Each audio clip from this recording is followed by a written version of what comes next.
Or is it energetic?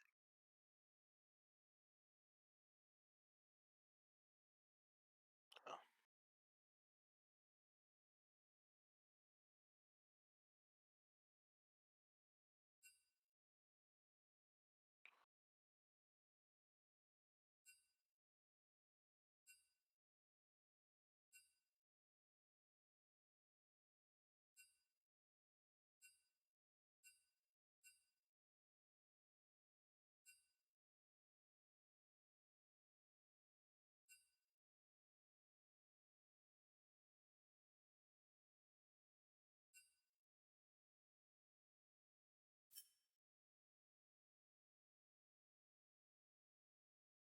Oh. Oh, he's play. Oh God, he is playing. Oh wow.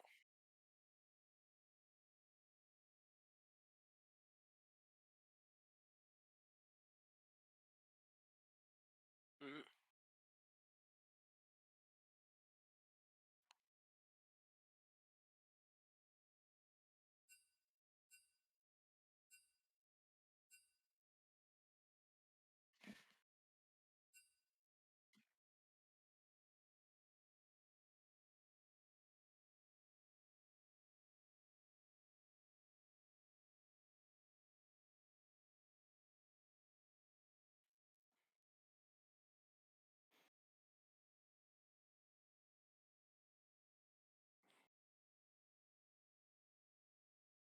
Vischer. Should be a banger of a series.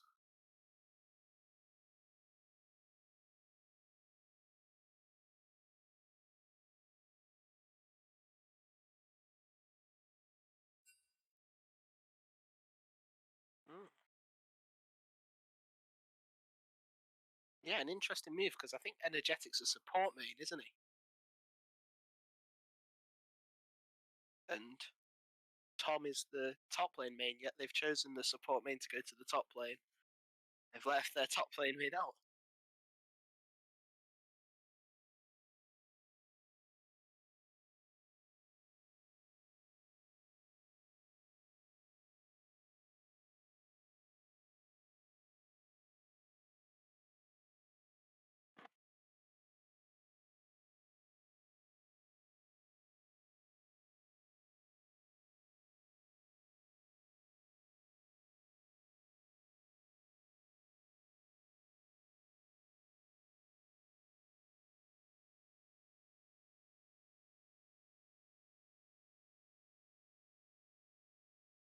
Yeah, and I mean that's yeah, absolutely killer going off against Valance. Obviously, a jungle main going up against someone that Valance can fill. So Valance clearly is very confident in his abilities, but I feel like it's two non-top lane mains, so I feel like there could be some interesting things happening up there for sure. But definitely, I'd say the one to watch is the bot lane matchup. As playing with Walker, he's when he gets ahead, he can be a very influential player. When he's behind it, it kind of all goes wrong. So definitely an influential matchup to be sure.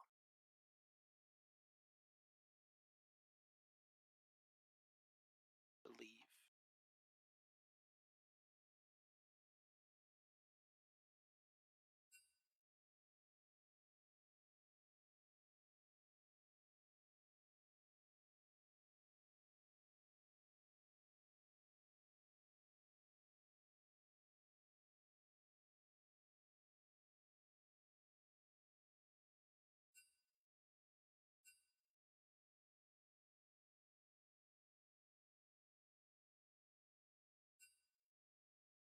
Yeah, as it's the first game of the split, not really much to analyze. Obviously, as you said, fresh split.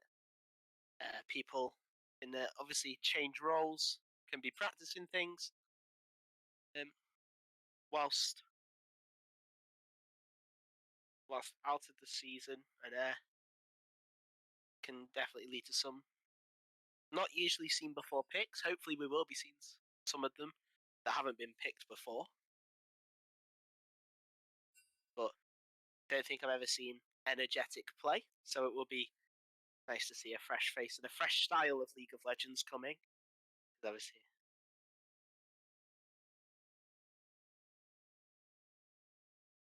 Tyra.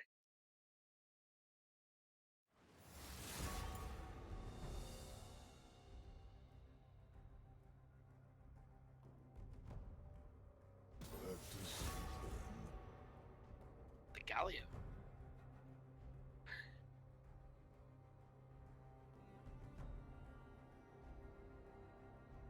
I shall lead.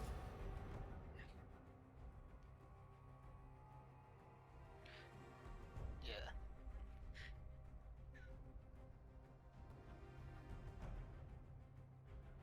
Your work decisions will haunt Yeah, absolutely really limiting that control control mage champion pool. Obviously Seraphine more of a supportive mage, but can provide that control with that double Q. And that ult, yeah.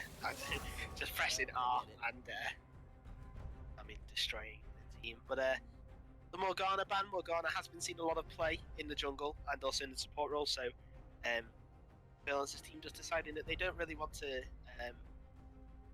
face up against that flex, but they wouldn't have picked, or they're just not prioritized it enough to ban it out when they have to.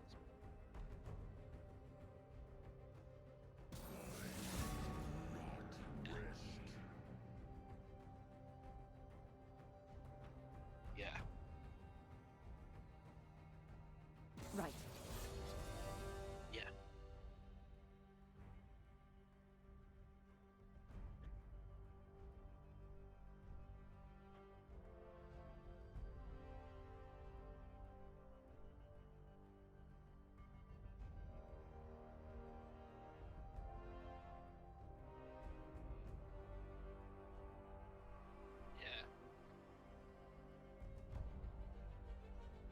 Yeah, very strong champions, the Katen and the Ezreal, but the Rumble first pick, Rumble obviously has been, is dealing stupid amounts of damage right now. It's just not fair. The counterplay. As the Volibear is picked up, a very good flex pick, go in the jungle or in the top lane. However, I've not really seen Killer play Volibear, so I would be surprised to see that head in towards the jungle.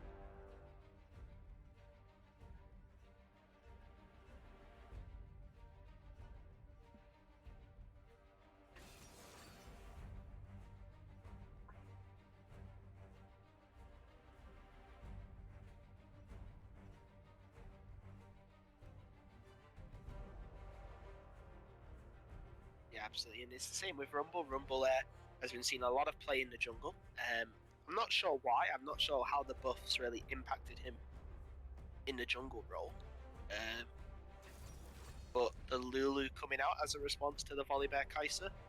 Lulu, a very strong enchanter mage, very good in the late game.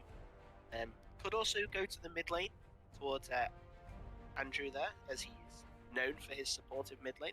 But one thing to notice is that if that is going to the mid lane, Andrew has chosen. It may not be now if the Cogmore's locked in. I think that's a Lulu Cogmore bot lane. But surprisingly, on first rotation, Valence's team haven't picked up Andrew Seraphine.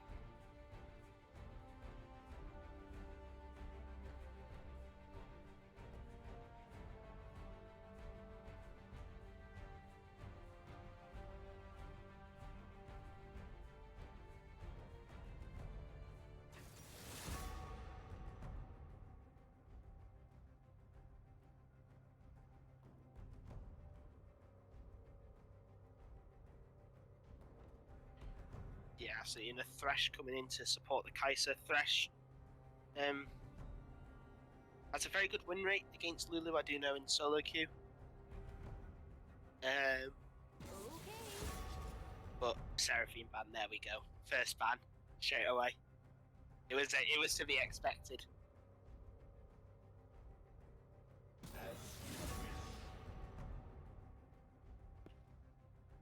Yeah, absolutely. And the Kassadin ban against Joachim. I've not really seen Joachim on Kassadin. Maybe it's on his maybe he's playing a lot of solo queue.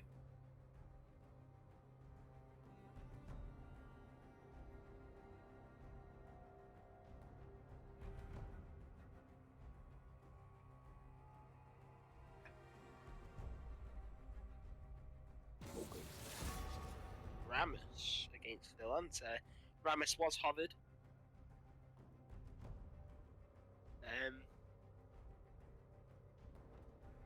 My heart was already broken.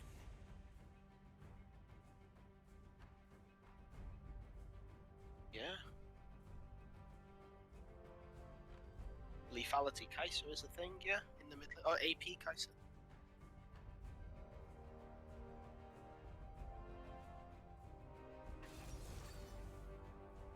Dennis.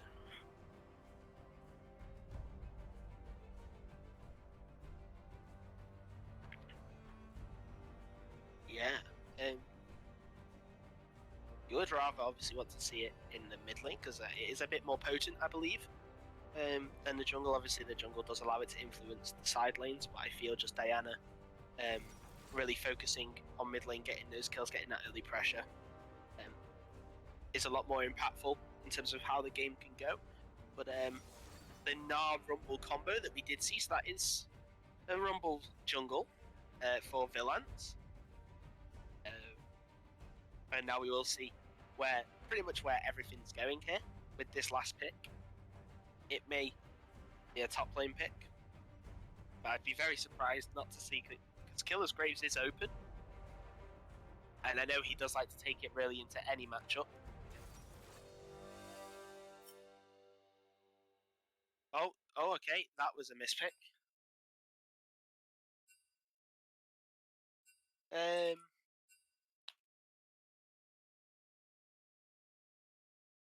I need Silas.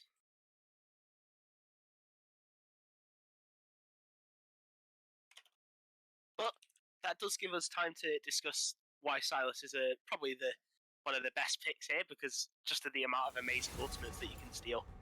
You have Lulu, Rumble, Gnar,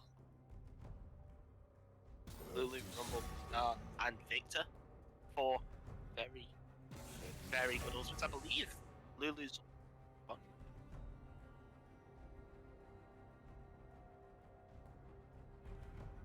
Your worst decisions will haunt you. Playtime's over.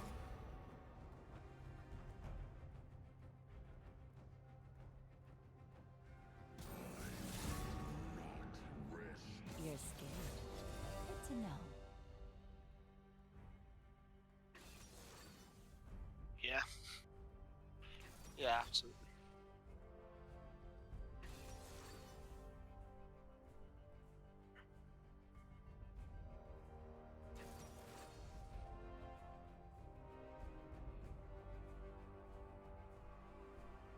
You have to lock it in, yeah.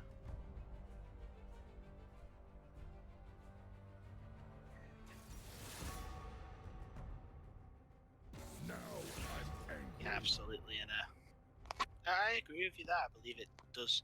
The placeholder picks do kind of take away, because you can have just discussions about what it is. Oh, hello. My heart was already broken. Yeah.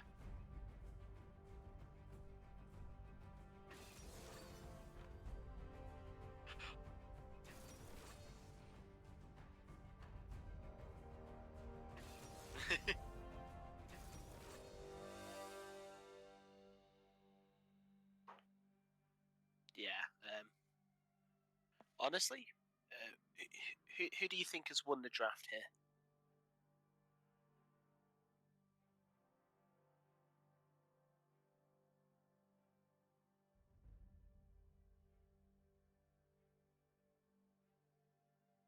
Yeah.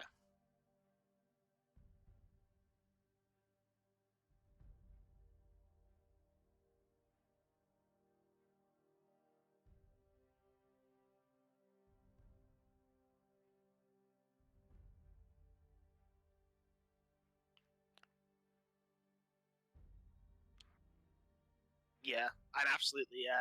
If you look at Joachim's team, it is very squishy. Like, a lot of Silas's sustain. Yes, it does come from his W, but how can he use his W when he is stunned?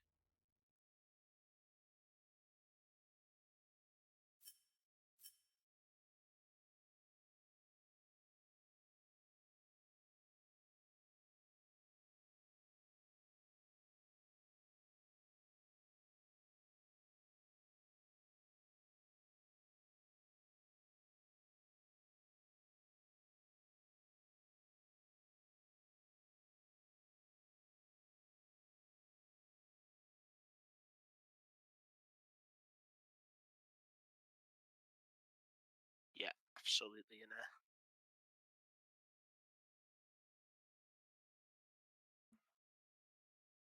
A mini now. Oh, Cogmore, yeah.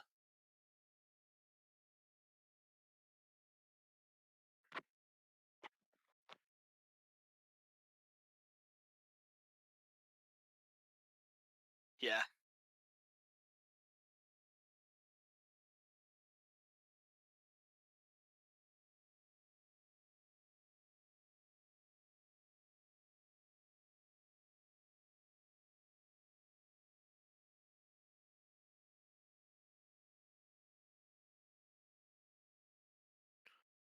Yeah, absolutely. You know, honestly, I'm gonna have to disagree. I think really that Villance's team, the Wombo combo against the champions that Joachim's team has decided to draft is just way too strong, in my opinion.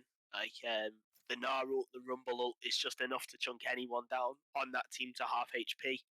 Even then, if Volibear uses his ult, there's just a Cogmore in the backline with a Lulu on top, just free firing. And even if the Diana gets on top of the Cogmore, well, Lulu's got Polymorph, and they have the assets and the tools to deal with any problems that may cause Cogmore or Victor any grief.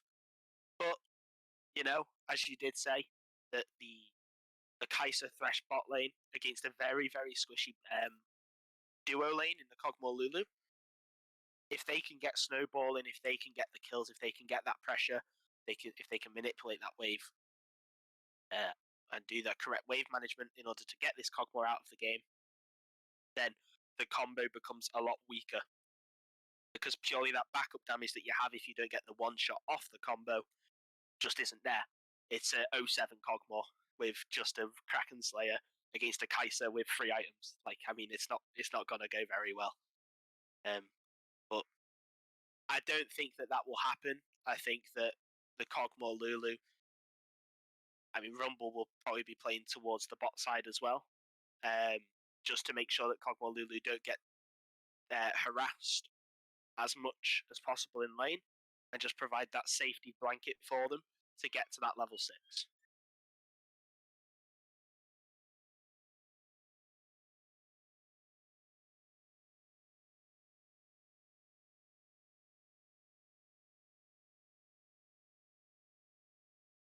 Yeah, I thought that. As I say, hang on, we've been kicked out here.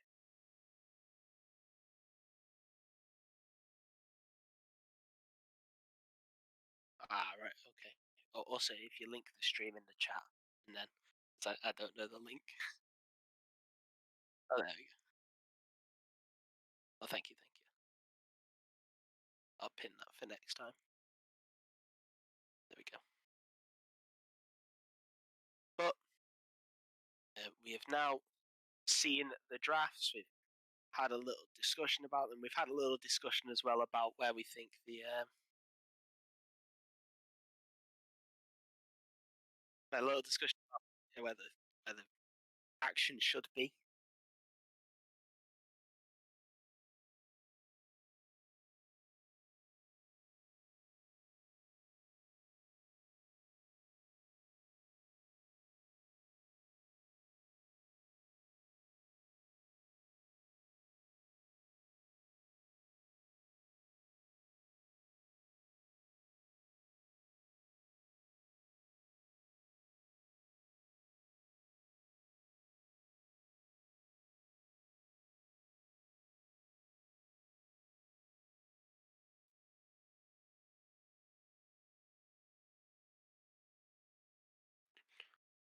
Yeah, absolutely. Just gotta wait for the lobby to be remade, so there will be a little bit of an intermission. To believe that some people are still classed as in the game.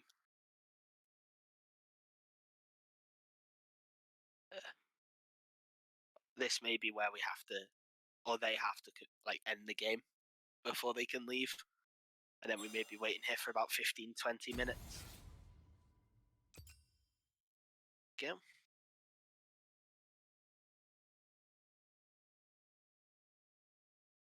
But leave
Yeah.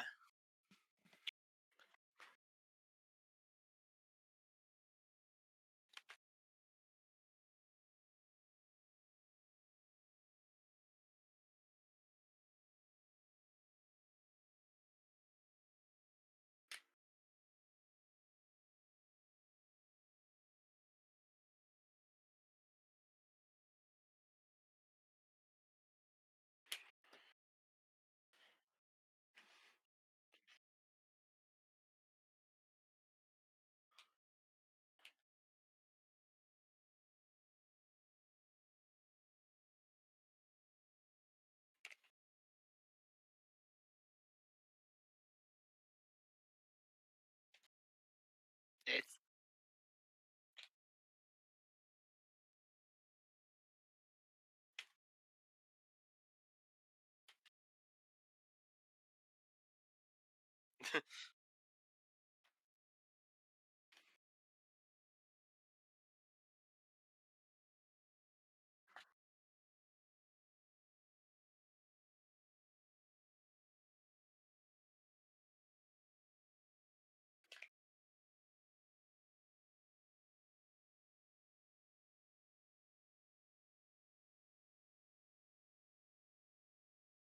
oh yeah, absolutely. If the Silas can play around with the ultimates correctly, obviously there is the availability of wild growthing practically anybody. Kaiser can dash in with the killer instinct. Silas can use that wild growth. Thresh, yeah.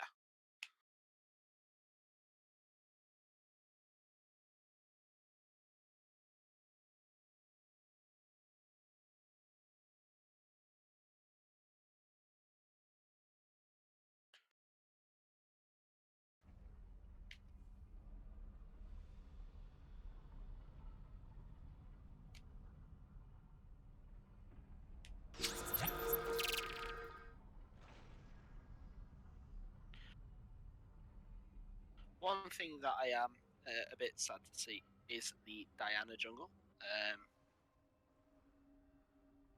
Just purely because I believe that it is better as a solo laner,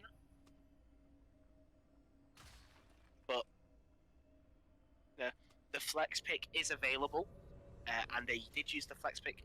They get the Conquer Diana, so a very hard team fighting style of Diana rather than a pick Diana. I need to move around everybody. I'll get it in the right order. Don't forget to put 30 seconds until the minions spawn. Chris at the top, Stinger at the top.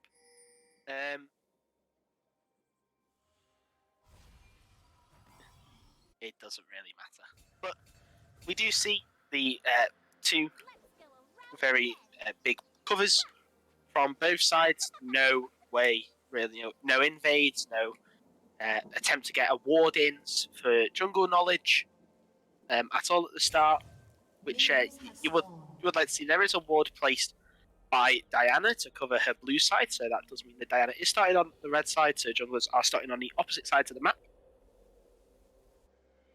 However, obviously, it's going to be a very, very fun first 5 minutes, fun-filled for everyone. But just going to ask you a question about the Lulu choice of item. She's gone for the Spell Thief's Edge instead of the Relic Shield. What do you make of that?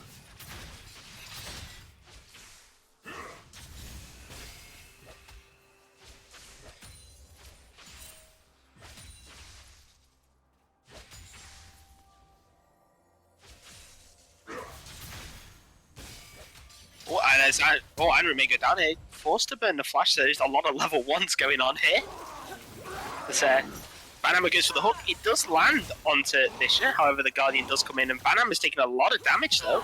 So Walker is left in a 1v2, however Vischer does go down, and there's a first blood off camera as the exhaust has come down onto Cal Walker, and he's got one more pass where the heal comes through, and the kill comes through, but Cal Walker's probably going to go down to the combo pass to flash away, but it still goes through, and Andrew TP's back in, but Joachim is going to go for using that Kingslayer to get the healing, as Energetic has taken a lot of poke from Stinger in the top lane. We joked it was going to...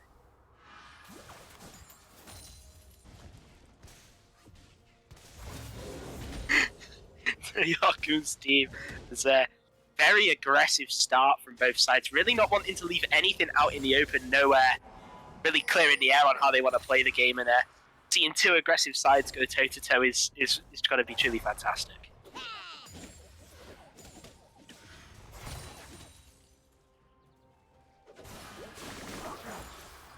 Yeah, as the hook almost lands onto Brad, but just running out of range as the abscond in, but no abduct to follow. But yeah, the aggressive move. Really coming out.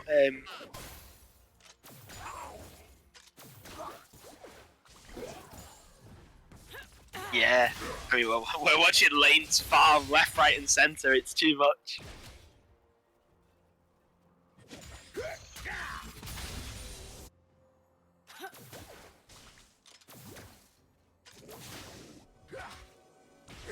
Look, and Kill is looking for a gank here on Amri. The abscond forward, but the abduct does actually miss. However, the Moonlight Vigil, well, Moonlight does land, and Amri's very low, but the stun on the gravity field will get, will ensure his safety.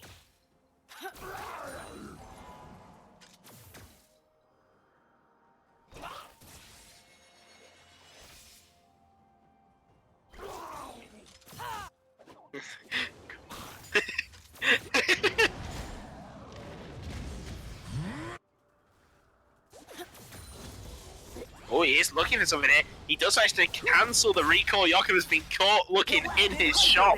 The passive strikes come in, but it's not enough.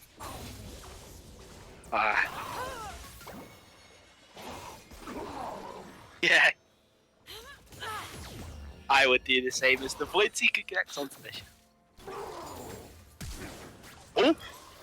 Oh, that was a great Lantern Flash hook. Flash by Visha, but the exhaust comes through the Lunar Rush does manage to connect, but nothing more will come of it. Just the flash heal from Visha used, but that was fantastic from Banhammer there. That flash lantern there just to get Killer closer.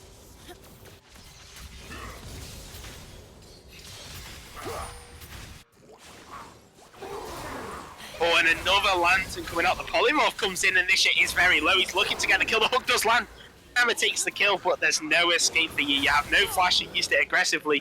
The Void Seeker misses Brad, but this Cogmore is always trading 1 for 1.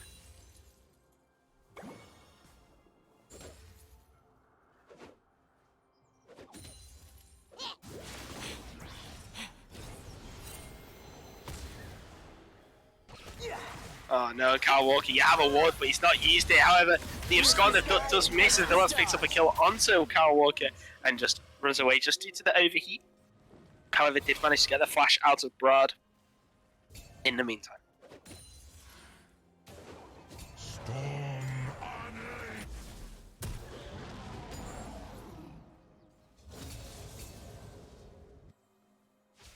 Oh, Philo, apparently they can't hear you. Should keep yourself muted. Oh. All will crumble. Oh well. Yeah. Energetic in this top side has been getting absolutely bullied out. There's now a 30 CS gap in that top side, and another thing to us about is a stolen. I've forgotten what the Chaos Storm. There you go.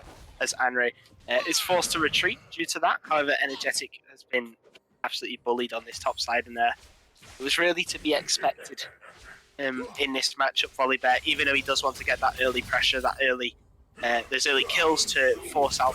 Oh, and the Chaos Storm does come in. The gravity field, the flash away from Joachim.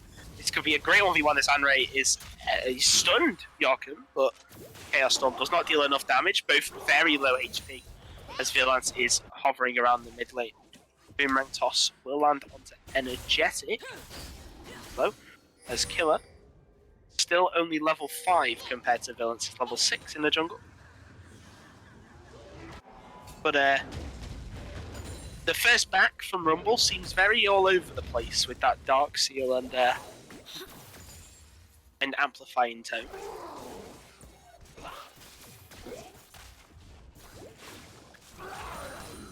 Yeah. The Void Seeker does land onto Brad, and CS gap in the bot lane used to be quite heavy. 39 to 28 it was before, but now it's 51 to 45. As Killer does manage to pick up Stinger, but Stinger is retreating over to Villains. Energetic is going to be caught very low. The Equalizer comes down. They're forced to use the ultimate there. Energetic, and a very defensive use of the ultimate, and he will be forced to back off as Killer and Joachim arrive. As Joachim now actually tries to engage onto Stinger, but Villains is there as well. The flash forward into the strike for Stinger just goes down. No way for you to play the game today, as he does die. Still going over to the Diana.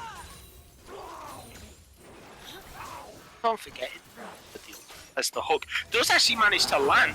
Oh, look, it got. Oh, that's a fantastic combo. The polymorph coming in though, and Banhammer takes the kill, but this cog more passive won't be able to take the kill. The supercharge from Walker just avoiding that passive there. Banhammer now level 6 on this Thresh, so if he does get a hook onto Brad, good.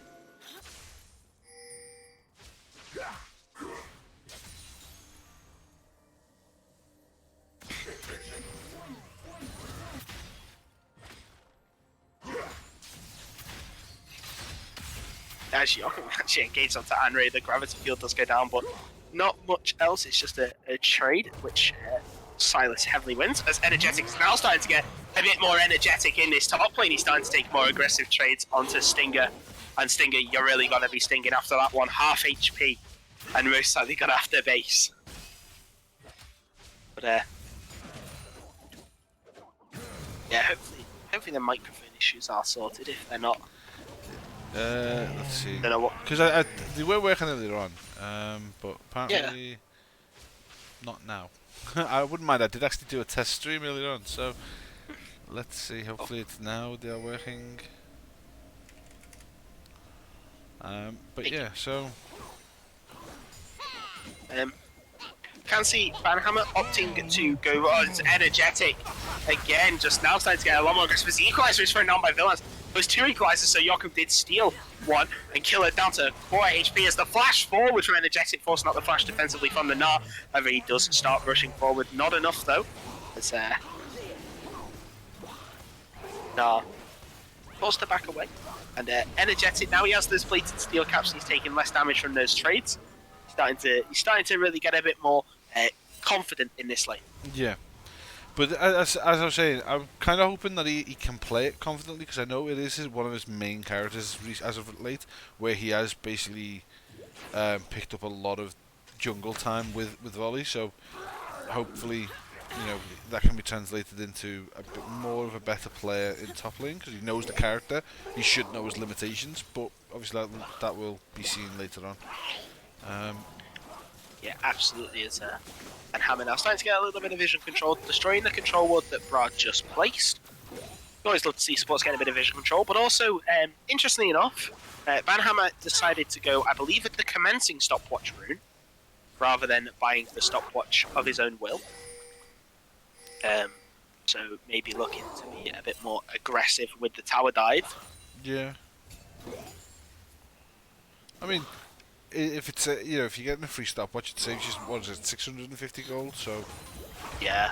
So very well. As the ultimate is used by the Volibear in the top lane, there's no Mega Gnar, so Energetic really not fancying the trade, but I think he could have definitely won, as the Mega Gnar wasn't really charged up all that well. I believe that could have been a kill.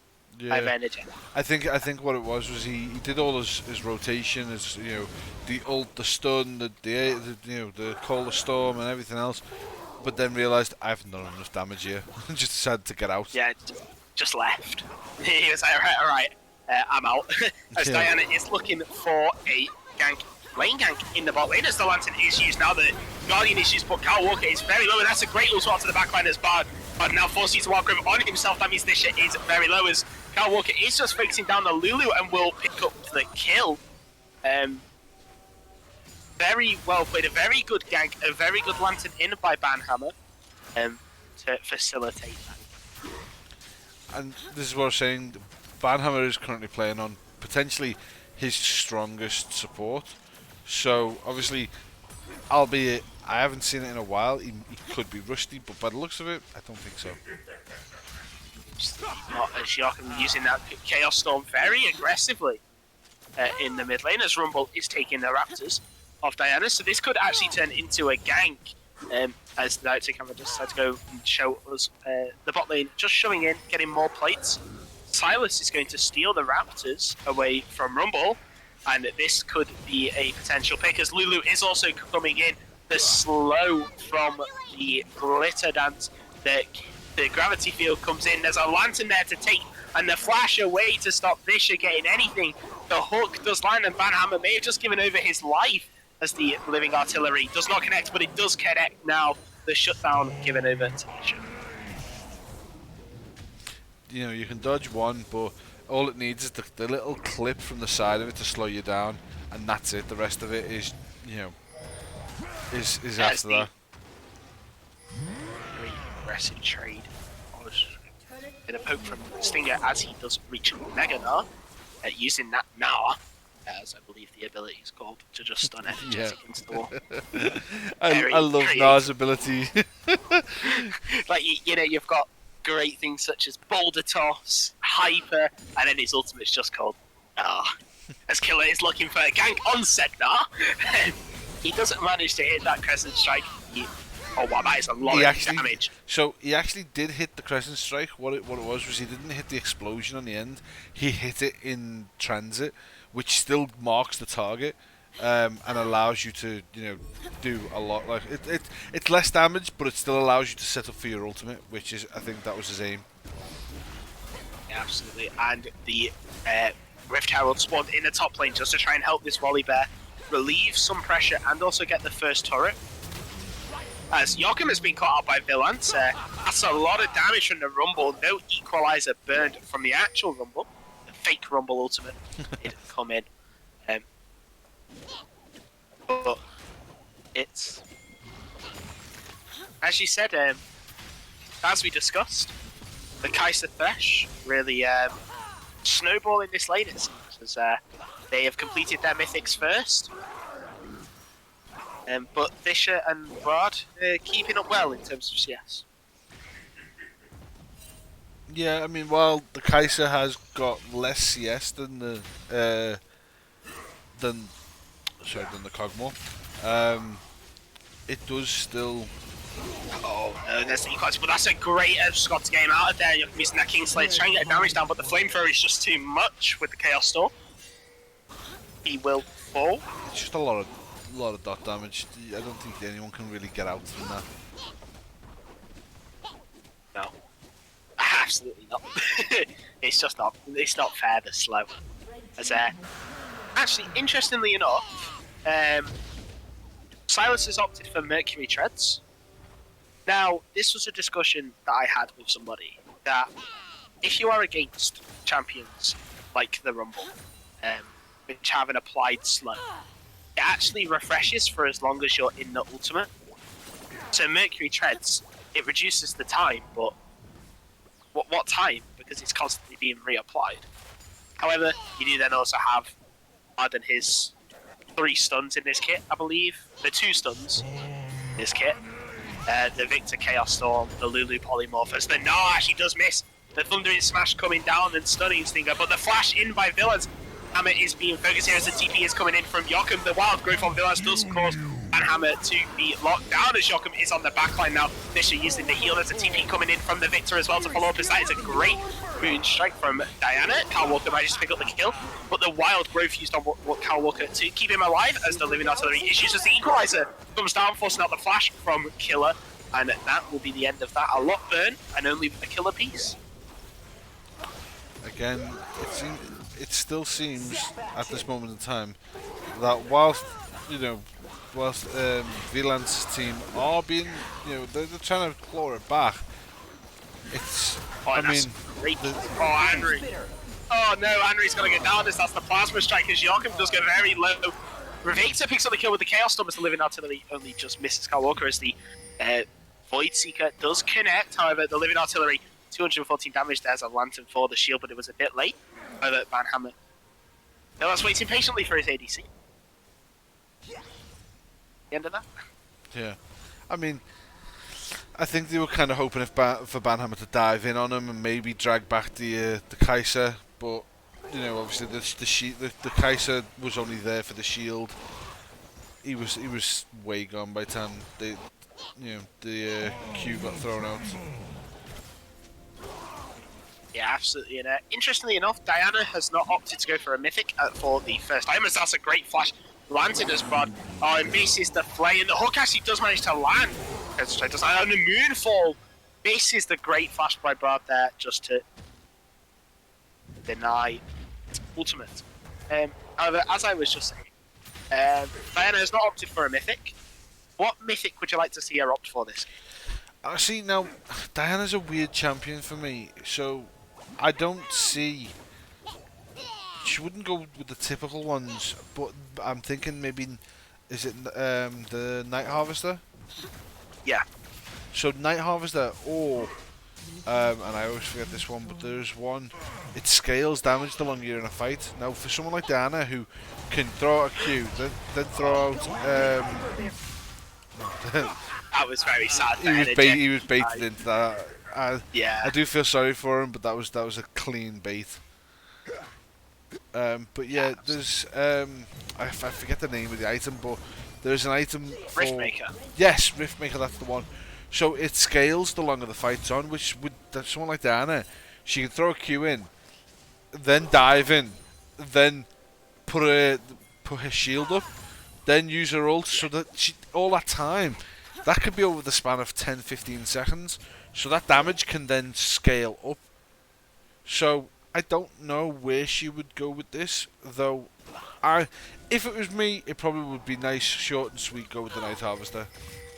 Yeah, same for me as well. As Kyle Walker and Brod have managed to honour Banhammer, sorry, has managed to pick out Brod, but the wild growth does come down. It's a 4v2 now, as Banhammer is the one that's been caught out. Villain's picking up the kills. Leanne's Anguish does go down, but the I believe it's called Live Bio Arcane Barrage from Cogmore gives him that extra attack range and picks up the shutdown.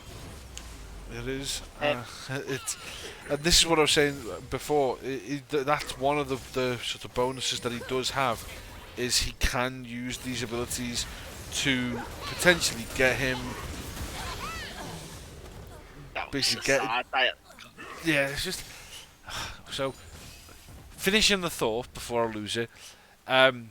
Cogmore is the one champ that, you know, he can just pull damage out of nowhere with his abilities, like that bioluminescence barrage or whatever it was.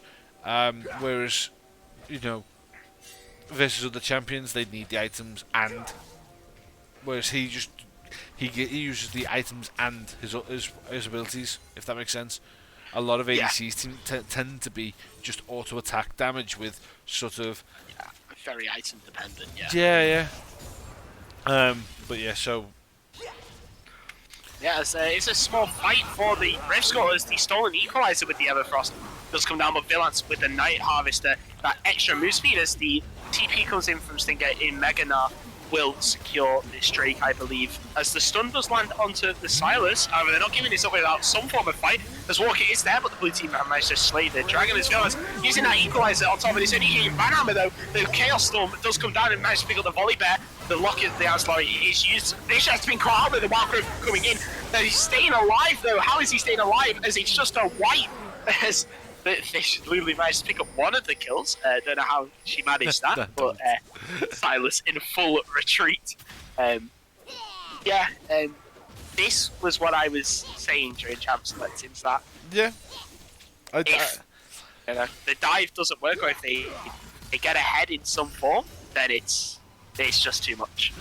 But this is again going back to what we were saying, and I did hold out options on both of these. But the problem, as I did say, it was that, you know, it depends on how well that team, Joachim's team play.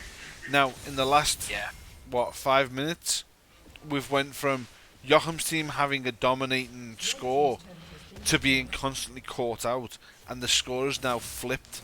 So where they were ahead, the scores, they've been getting caught out in little baits, little, random roams into the river, and oh look, there they are, get them. And the score's now flipped from being, I think it was something like 10-6 to 16-11. So It is as you predicted, but when obviously due to mic issues and no one mentioning it until then, I did actually say at the time that I can see it going either way. Yeah, absolutely. I can second that. He did say that whilst his mic was unfortunately being affected with technical issues. So he's not just saying it, don't worry. However, the hook does actually manage to land, but nobody's really there to pick up the pieces. And this is really what I found interesting about that fight, was that it was a fight that didn't need to be taken. It was just a Mountain Drake. It was just what. There you go, it's the flash forward reverse. That's very aggressive. The equalizer has been burned, but Silas just cannot conquer in time. Again, being caught out. Why was he solo top when there's two of them there?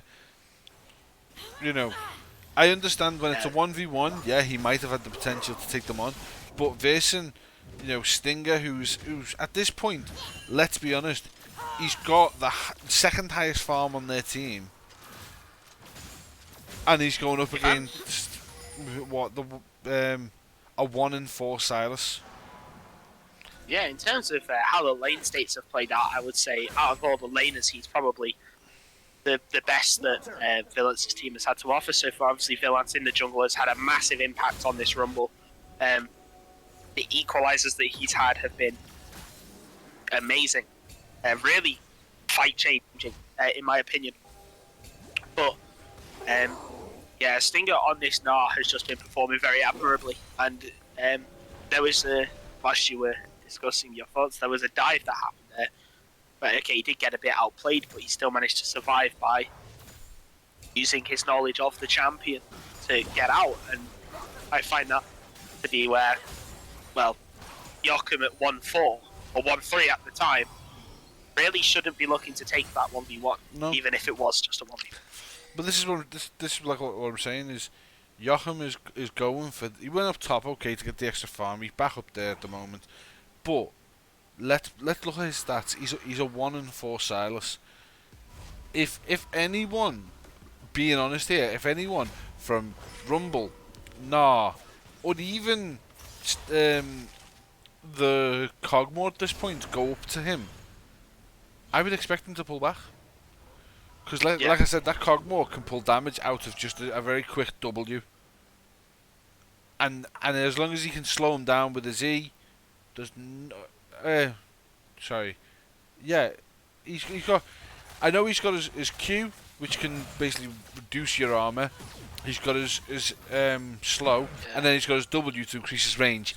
If he comes at you with them, I honestly think Silas will be gone in about 3 seconds.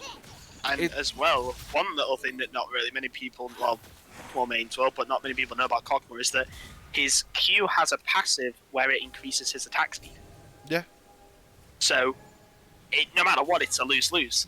Like, you're most likely not going to win that. Because he has 3 items now. He also has the Phantom Dancer to just help with his kiting. And the fact that it provides... Now, I think it was a recent addition. I'm not sure if it was already available. But the fact that adds ghosting now, so you can just ghost through minions. I think that was always a thing, to be fair. Oh, no, that's incredibly disgusting. As the Void Seeker comes in, but doesn't manage to connect to anyone. And this is what I mean. This is what should have happened at the first Drake, or the first Mountain Drake, I should say, where Joachim's team just back off. They didn't need to fight it. I think that they could have been in a position to fight this Drake if they didn't take the fight at the Drake before.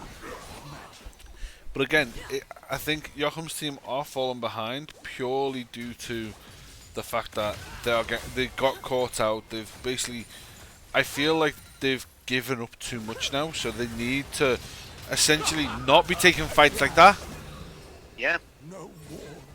Silas going in, believing that he's tanky enough with the Kingslayer, but not managing to get it off or being punished for using it too early. As now the Rumble does have that Oblivion Orb. So we'll have that anti-heal available. And I believe that Lulu may be going for... Oh no, she won't, because it's not the Oblivion Orb build. So she's not going for that Chemtech Putrefier. So Void Seeker will disclose to Joachim's team that they are doing the Baron, as the strike does come in and it's stolen. Diana, and that's a great move fall. It hits 3 and Diana managed to pick off the Rumble as well, but the Cogmore picks off the Diana. It's probably going to be a loss of 2 lives as the stopwatch is used by Banhammer just to save some time and allow Kyle Walker and Energetic to lead. But 2 people with Baron and a great denial by Kill.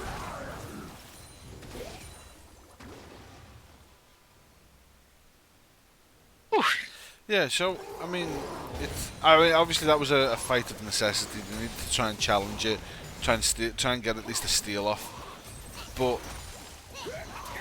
it is. I'm still adamant that there are a lot of fights here that don't need to happen like this right now.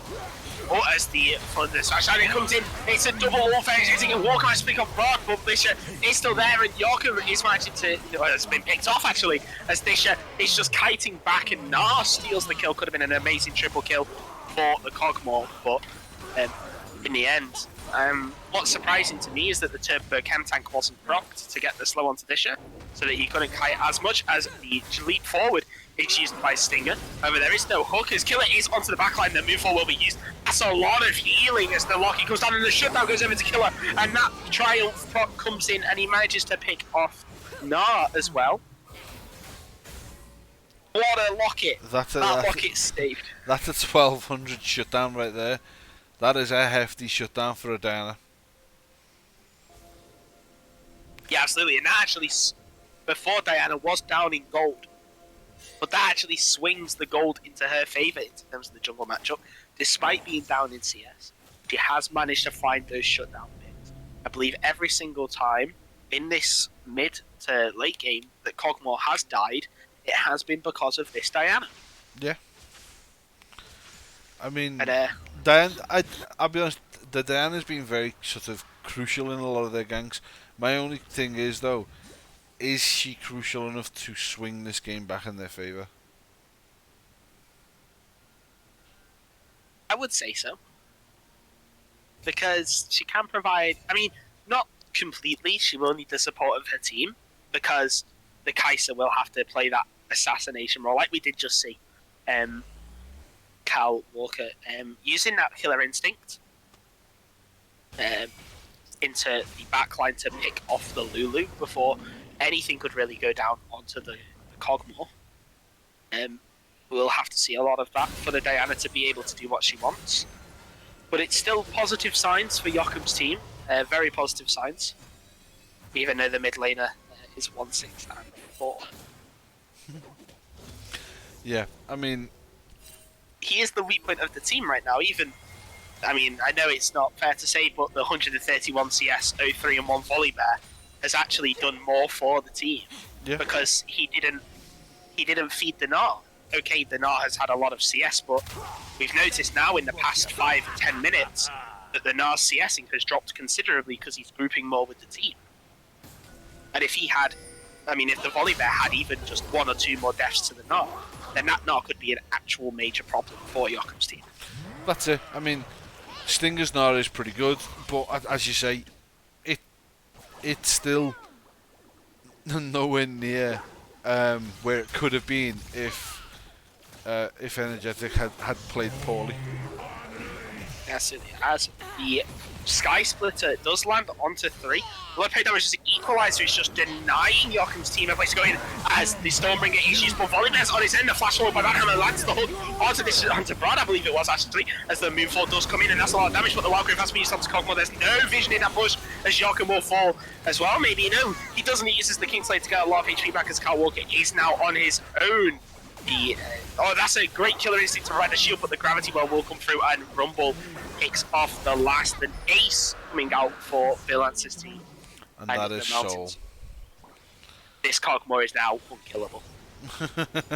I mean, pretty much. Plus 18% resistances. He has, I believe, healing in his kit because he's getting his healing from somewhere. He's got Wild Growth on top of that. He's got Gnar to peel for him. It's just going to be impossible. I think we are looking at the countdown 2 game at this point. Yeah, seeing it. honestly, from Energetic, the correct idea, just either there was a miscommunication or there was it was just unfortunate that Vilance had such a fantastic equalizer Yeah. that denied Joachim's team, the follow-up. Again, but this is the thing, like, and without sounding harsh on the Silas, but every time I've seen him steal the equalizer, he's just thrown it straight out. He hasn't saved it for an opportune time. He hasn't thought, wait, there, we could potentially team fight for this for this dragon. So I know I'll grab it and use it to isolate someone, or I'll use it to keep them away. He's just grabbed it ult and thrown it back out. I'll be honest, that it's just very. It's been poorly managed.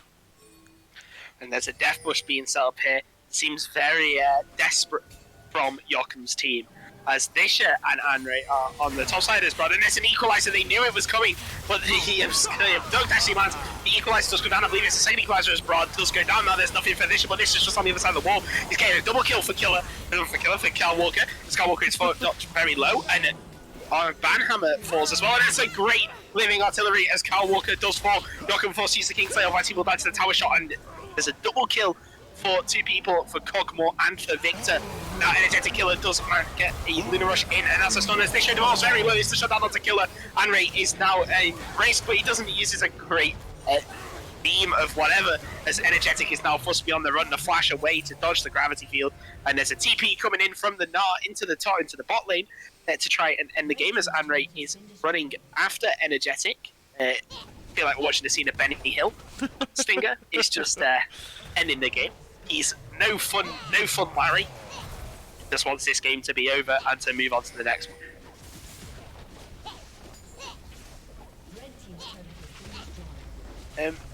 Wait, actually, this could actually mean up in the end, as Anre manages to pick up the kill. The hook goes wide, and now Cal Walker, without the Kraken Slayer, now has to try and take out Anre. It's just kiting Banhammer like there's no tomorrow. Sting is trying to end the game, but the plasma stack should be there. There's no way you can get off a cube, but the Quick Strike Collector will take the kill.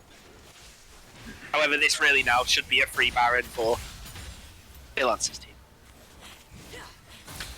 Again, it's just. I think this.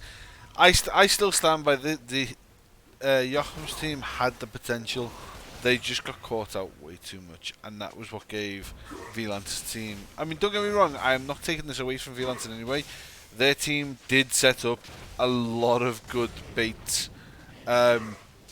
It's more of just the Joachim's team just kind of walked into them rather than being cautious.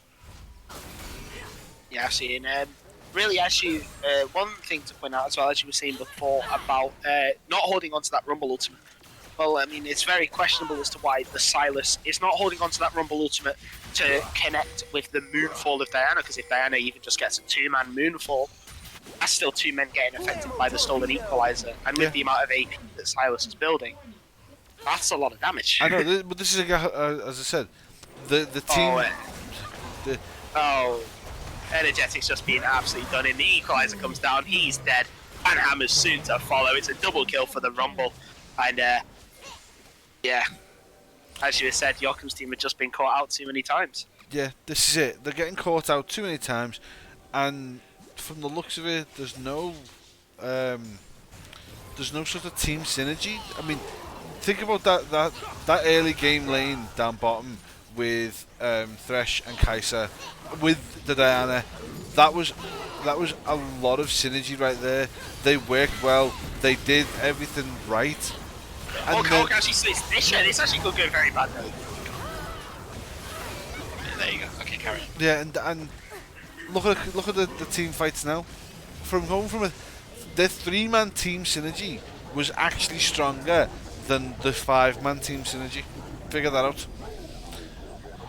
So, yeah, as we move back to our previous things, ready for our next game to be set up. Yeah, very well played from the Vilance's team. They played that very well. The Rumble Jungle. Honestly, hopefully it gets banned. It is absolutely disgusting. Should not be allowed. And that puts Team JoJo up to 1-0.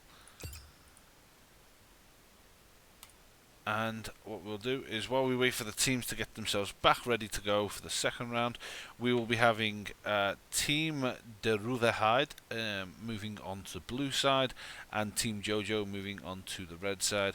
So, while we do that, I'm just going to quickly put us into a few-minute break, and then we should be ready to go again.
So, as we go into the second game, we are a few seconds late.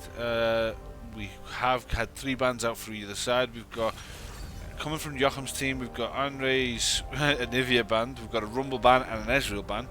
And going on to Violance's team, we've got a Morgana ban, a Galio ban, and also an Ergot ban because they've noticed that P.E.K.K.A is in the game.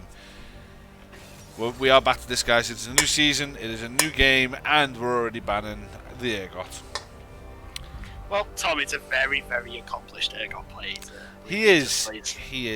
But you know what? Just for this now, I'm just gonna add something to the stream very quickly. But yeah, we do see the Lulu picked and the denial of the Cogmore Lulu. So Valance's team have decided to opt for the Cogmore Thresh pick, and the Jinx has been paired with the Lulu for the side of Joachim's team. Viego was locked in as the blind jungler. I know Killer has been playing a lot of Viego over the past couple of matches, so his knowledge of the champion will be quite good, and obviously he will be able to influence it in a positive way, as it is looking to be a blind pick Gangplank, which is very weird. Not sure why they would blind pick the Gangplank rather than opting to go for a jungler. This now leaves Joachim's team to be able to just close down that jungle pool. Aatrox ban coming out. Maybe P.E.K.K.A falls back on something like the Aatrox if his Ergot is taken away. Normally it's Ergot and then Aatrox or Mordekaiser. So I think that's what they're trying to do. It's just totally lock down the top lane for Tom.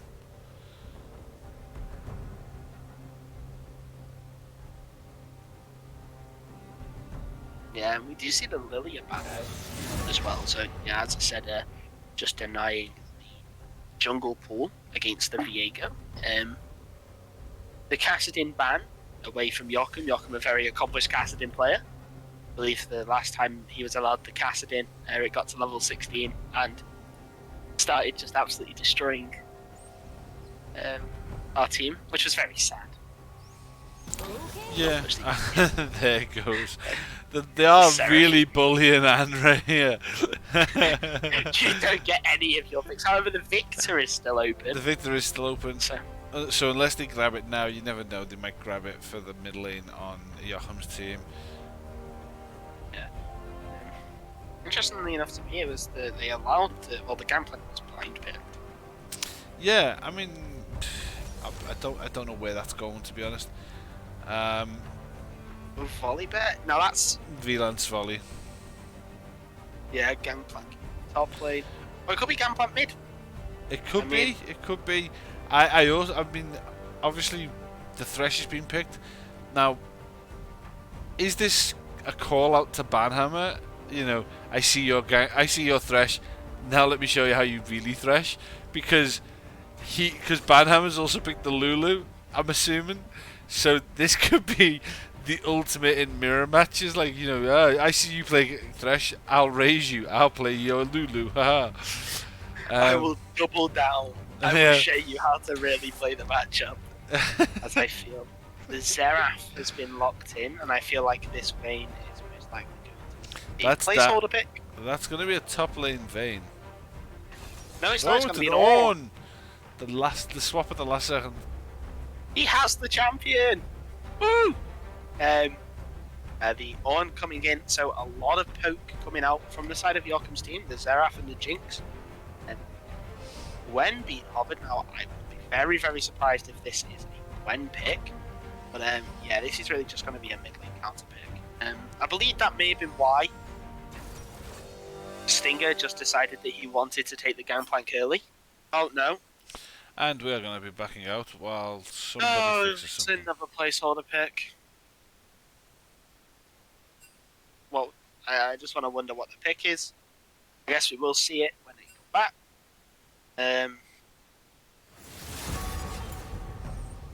But placeholder picks do just provide another level of annoyance to us, because we're just gonna practically see the same thing over again. Yep. Bit of Lulu deja vu. Jinx. Yeah, Lulu Jinx against Thresh Cogwall. What do you think about this matchup in the bot lane? Yes, sir. I mean, it could be. I want to say it could be interesting, purely because Lulu Jinx is not something I've seen Ban play, and I don't think it's something I've seen Cal play. So that could be fun to watch. Yeah, I hope it is very fun to watch. It'll be very fun to see what happens, but we will now see. What was the placeholder pick and where it is going? I believe it may be the Gangplank, but it's not. Oh, it may be the Ari.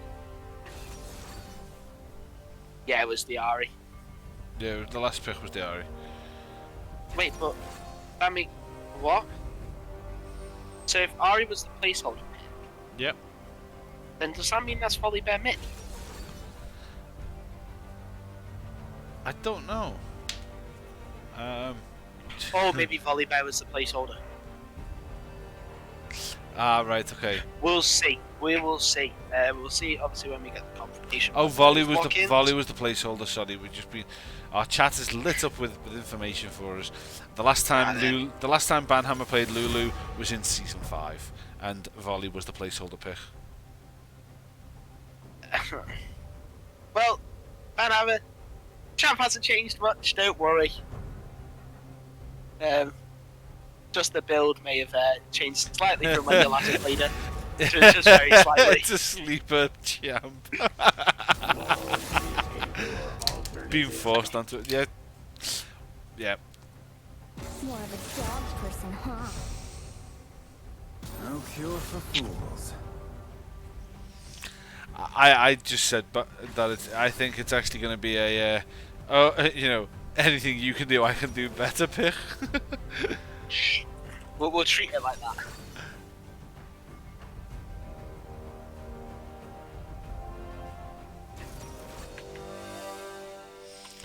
So here we are. We are now going to be going into the second match as people are sorting out their loadouts. So while that's going on, I will very quickly move us back to the basically the waiting screen whilst our timer clocks down. Yeah, hopefully there is no. Hopefully everyone's got Smite on. Hopefully there's no technical difficulties. Shall we say? Yeah, we'll leave it with that one. So while we are waiting for the loadouts to be selected and people to pick up Smite, we've got to wait for that the dreaded spectator cam. We're gonna see something stupid when we load in that was gonna force us to remake because it's gonna be like a summon airy thresh. I mean, something will happen. And Predator Thresh. Yes, lovely. I mean, how else are you meant to hit the hook? if they're slowed, it's just easier. So yeah, while we wait for this, I'm just going to quickly move us back to the waiting screen, and yeah, we should be in as soon as the game allows it. I've just noticed you've got an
So, Oh. just as we're going into the game, we just made a bit of a discovery that we thought we'd bring it forward and have a bit of a chat about.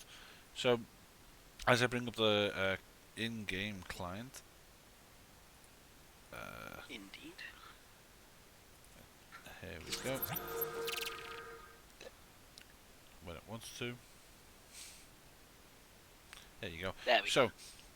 We just noticed that we have a Hail of Blades Cogmore. We've got a TP Ari, and we need to report this Gangplank for no skin. 3 very high-profile things to point out. So first of all, we start with the fact that Gangplank has no skin. Really feel like it can affect that team synergy. So he's getting reported for that. So he's getting reported, yeah. I mean, 4-5. TP Ari, I mean, that can mean literally she can be across the map at any point, just throwing a gank in or pushing a lane. It's going to be quite a fun scenario there. And then to top it off, we've got Hail Blades Cogmore, which, if it's built as it was in the last game, I can see that going quite fun. It will be very nice. Again, I feel like this whole game is going to be anything you can do, I can do better, because VLance is now on the Diana. Thresh is on being played by Brad. Yeah, indeed. And we do see a bit of a 5-stack coming out from the side of Joachim's team. Maybe Joachim has decided to opt for the stun as his first ability, but just a regular 3-point. Well, not even that, it's just a 2-point coming out from Villain's team to try and cover the gaps and any potential invades. I'm not sure if Joachim and his team are going to commit. I don't believe they are, as Walker and Banhammer head towards the red buff to give the Viego a leash. So again, both junglers starting on opposite sides of the map. Diana starting both started at the red buff, obviously due to the nature of the game. Starting on opposite sides of the map. Don't jinx it now, because we said I'm it'd not be saying quiet. anything. Not saying anything, as there is, if you actually notice, on the minimap, Cogmore is waiting in the bush. I'm not sure if Fresh is going to join him. No, they're just looking to manipulate the wave in their favour. As waiters. Just as a quick point, I was going to say, look at Viego's still got like a lot of health compared to Diana after that first, like sort of jungle creep minion. But but Viego used his smite, and Diana just used hers. Yet Viego had killed his camp a lot quicker. Yeah, I think that smite really coming in handy. But just to provide the Viego with the HP regen to kill the Krugs, as well as Pekka taking a very nice trade as the charm does manage to land onto Joachim. Joachim going to use that Eye of Destruction. Won't hit the center as Brad managed to get hit by the Zap, as Walker and Vanhammer taking a very favourable trade. This is the problem with Cogmore, he's very, very squishy. And without that lethal tempo, he does not have really as hard scaling, but does have, I believe, different item spikes. So I believe that the Berserker's Greed may be a potential big spike for the Cogmore. The Noon Quiver as well, with that extra damage and that extra attack speed, could also be a spike for him with that Hail of Blades build.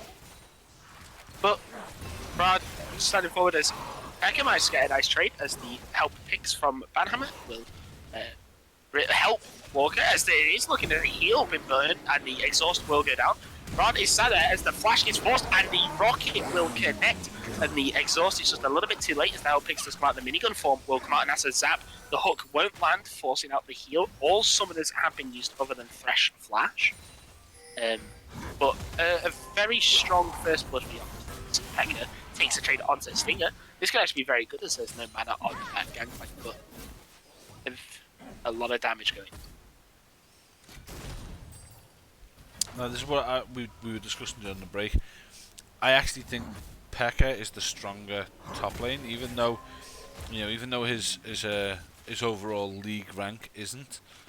I actually still believe it to be quite a stronger or more favourable lane for him. Yeah, absolutely on as well then. I forgot what I was going to say.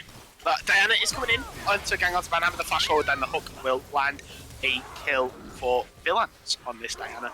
It's very good for the Diana to be getting those early kills, just to get herself accelerating and snowballing. Both sides getting their respective scuttles. The Villans obviously managed to get the game. But yeah, I mean, we've seen this in the last game. You know, Joachim's team, they are a bit, they were a bit of the slow starter, but they were more dominant in the bottom lane last game. Oh, and the Hex Flash does come out from Broad. The hook manages to land. Oh, and that's a bit of miscommunication as the charm just goes away with the Eye of Destruction will come down. The center not being hit as killer is waiting on the sides. The Arcano Pulse will miss. But, yeah, very good gank from Broad, even though the Hex Flash that you saw there was a bit overkill. I mean, I suppose it's getting that little bit of distance anyway you can, really. Yeah. It's just covering that distance in the short space of time as possible. Yeah. You know, it's the little things that count. But Arcane Pulse is being used by this Seraph to push in the wave, using that mana advantage and that HP advantage really just to force Anna into position as the Shocking Orb does miss, but the Eye of Destruction this time does hit in the center. Now we're going to use the Arcane Barrage, I believe it's called the Rite of the Arcane, to really rain down the law on who is in this lane and who isn't. As the Zap does connect onto Thresh. Now, one thing that we have not discussed is the scaling nature of Joachim's team. Seraph scales very well into the late game, but what do you think about this composition? I'll be honest, the Xerath is probably one of my favourite mid laners, just because he goes from 0 to, oh my god, what happened to my health in like in like an item, maybe 2.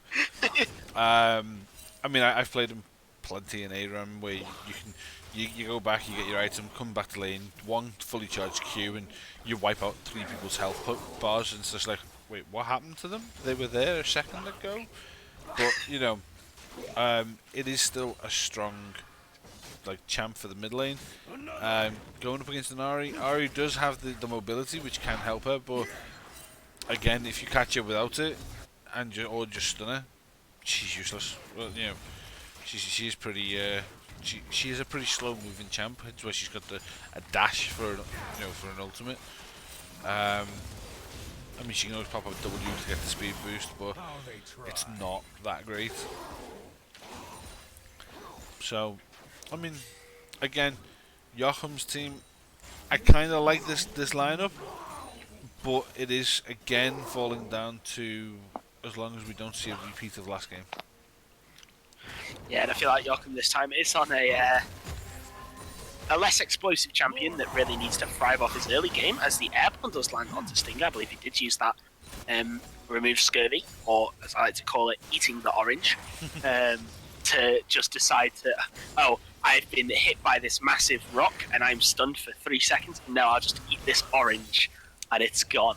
But the problem with that is, yeah, that, he's getting knocked up in the air. Scurvy doesn't fix that. Yeah, absolutely. I believe it does if you have a mobility, like a flash or a ghost as the hook hits a minion. I believe if you do have the flash or the ghost, you can use that remove scurvy and then flash. But I believe it has the same interactions as QSS. Yeah. With that, so you can aim with Quicksilver Sash. as the Eye of Destruction and Arcano Pulse do connect onto the Ari, and Villains has now been caught out here doing the Rift Herald. Let's see who manages to get it.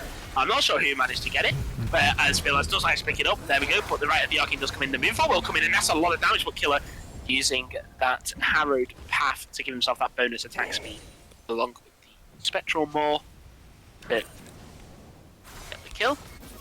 On Ultimate, Call of the Forge God was actually burned to secure that kill. Or the Spirit Rush straight into the Arcane Pulse will leave the Ari at very low HP. No Right of the Arcane to finish off the kill, but also no mana. As the Spirit Rush back in, the Charm does miss. The Orb of Deception going wide. Cutting short, I should say. I mean, it was a bit wide. I'll be honest with you. It went just above him. Yeah. But again, it wasn't massively out of the way. It was just a bit past it. But still, you know, Ari's still lingering when she's on less than half HP is not a good idea, especially since, you know, Joachim is coming back with full HP and mana, and we can see on the minimap that Ari is now going to flee for her little life. Run! Yeah, I mean, the mobile artillery is coming. Yeah, absolutely. Imagine this with the Cogmore Seraph. That would not be very fun. You'd be, you wouldn't be having, you wouldn't be having very much fun. As Stinger is being, even though it is Gangplank into Ornn, you would be expecting the Gangplank to bully the Ornn, but instead it's the other way around, it seems. However, Pekka is using a lot of his mana on the push. Orb of Deception used to clear the way. The director camera showing us all the lanes and how well they're getting on and how well they're farming. Very good, but it is really all about just setting up for these objectives. Both teams are seemingly really dependent on these objectives. Be able to fight, it would seem.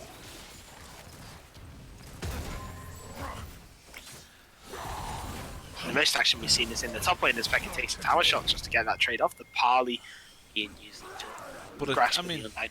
It's on, so you can take a few tower shots and just you know, nothing.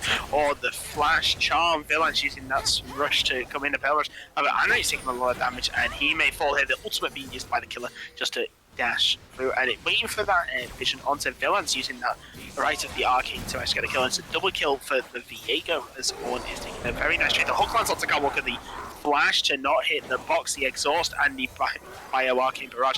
The ultimate living artillery will connect, and the execute damage. The signature Peckham dance. The ultimate BM basically. Tom likes to play on and then dance on the tower, or just dance. I mean, you're really having a lot of fun in that matchup, and your team is doing very well around the map.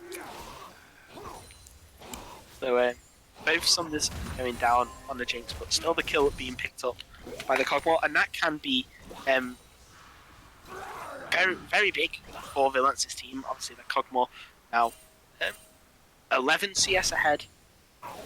Now is even on kills, has that assist gold as well extra. So the scaling really handy there. The Eye of the Herald is actually almost out of time, which is interesting to see. However, the Drake is spawning very soon, so you will most likely see a Herald usage here. And into the mid lane it goes, but it is spawned on the other side of the wall, so it will be picked off before it can even get off a charge. Have to say, quite poor usage of the Herald. Probably it would have been better to just have it in the lane, as the Arcano Pulse is being channeled. The Zap does connect onto Villains, and Viego with the Lulu is just starting Drake, and I don't believe there really can be much contest. The Gangplank ultimate does come down, the Polymorph will land onto Villains, the minigun from the Rocket, the ultimate used, the Super Mega Death Rocket, is going to miss, but Villains will get picked up by the Right of the Arcane. The Wild Growth is used very early by Banhammer, the Zap will miss Vischer, and oh no, Brad has now been left alone. Vischer has inted his support.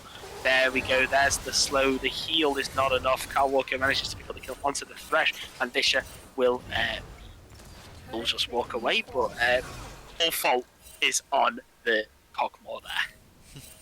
But this is the thing again. We're seeing. I mean, in the first game, That's just sad. in the first game, Joachim had this sort of team synergy issue. The team synergy was primarily on the bot lane with the jungler. This time, Joachim's team seemed to be working a lot more fluently, whereas Viglance's team are the ones that are currently lacking that sort of team synergy.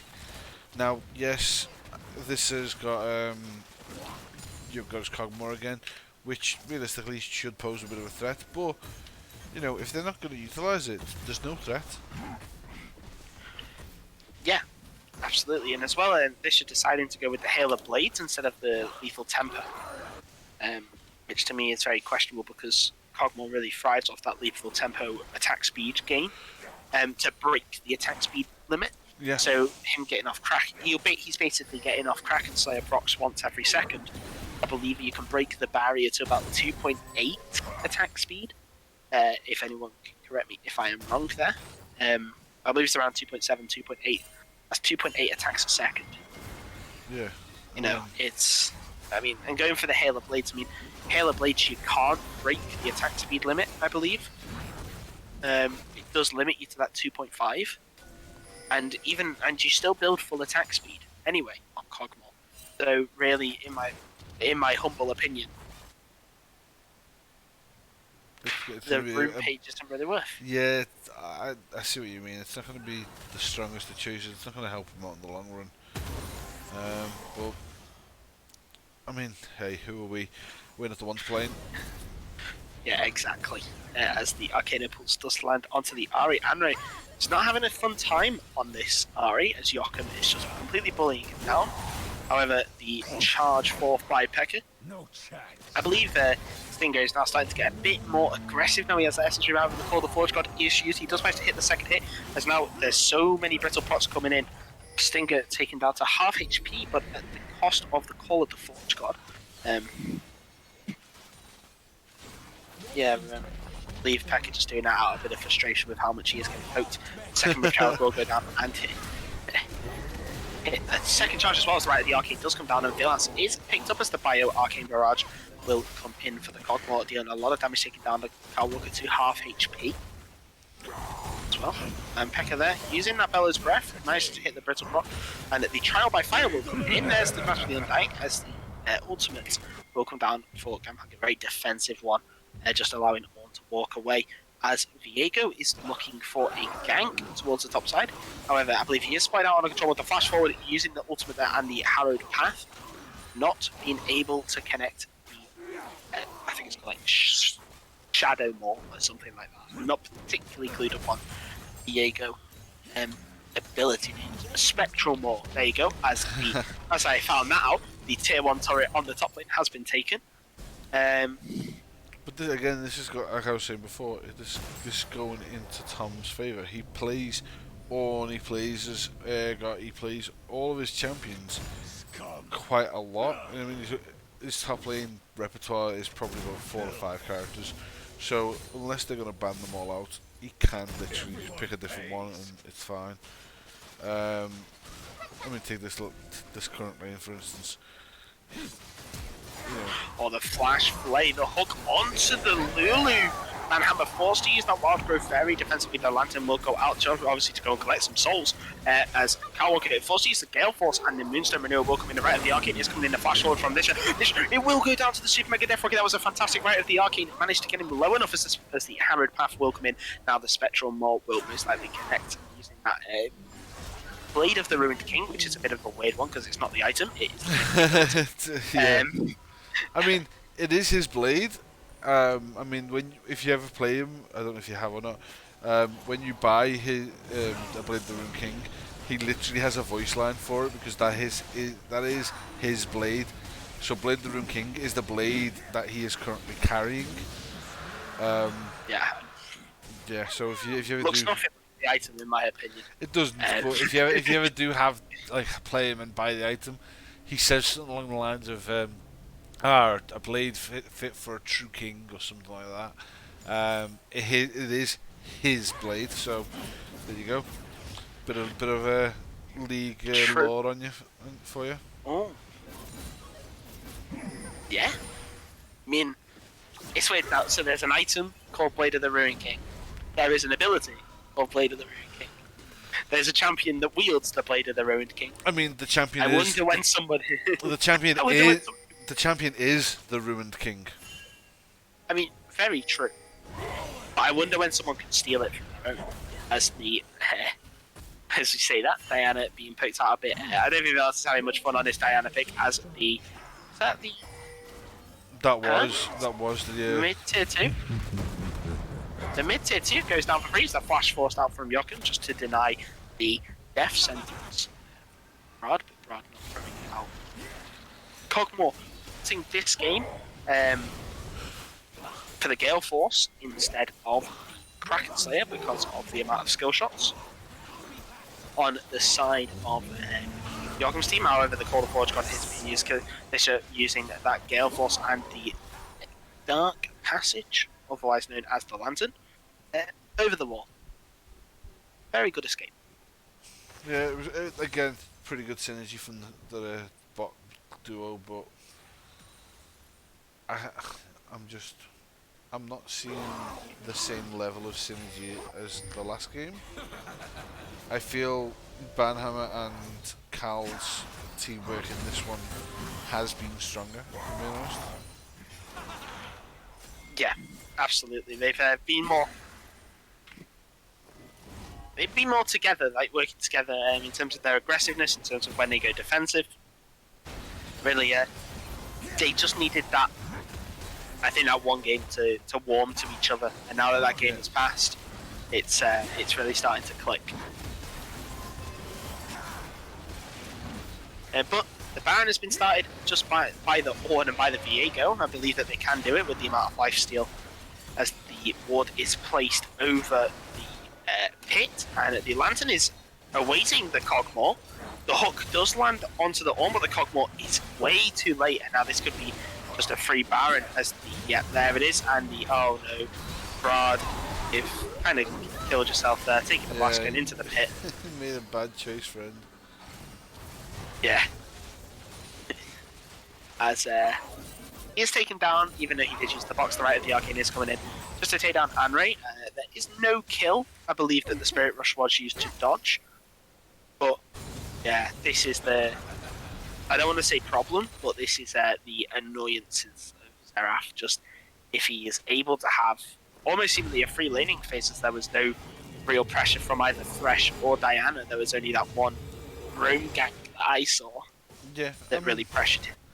I'll be honest, I've been clicking around the minimap and I've not seen much in terms of the ganks down the bottom, but I suppose it makes this matchup a bit more interesting. Yeah, absolutely. The Cosmic Drive has now been completed by the Seraph. Now, if I remember correctly, I believe that's immobilizing. No, Cosmic Drive is hitting the champion with a non-targeted skill over 700. Oh, that's Horizon Focus. Yes. Not Cosmic Drive, I believe. Yeah, I got the items wrong. Horizon Focus. Now, that's the immobilized one. I know that for sure because I built it on Zoe and it was fun.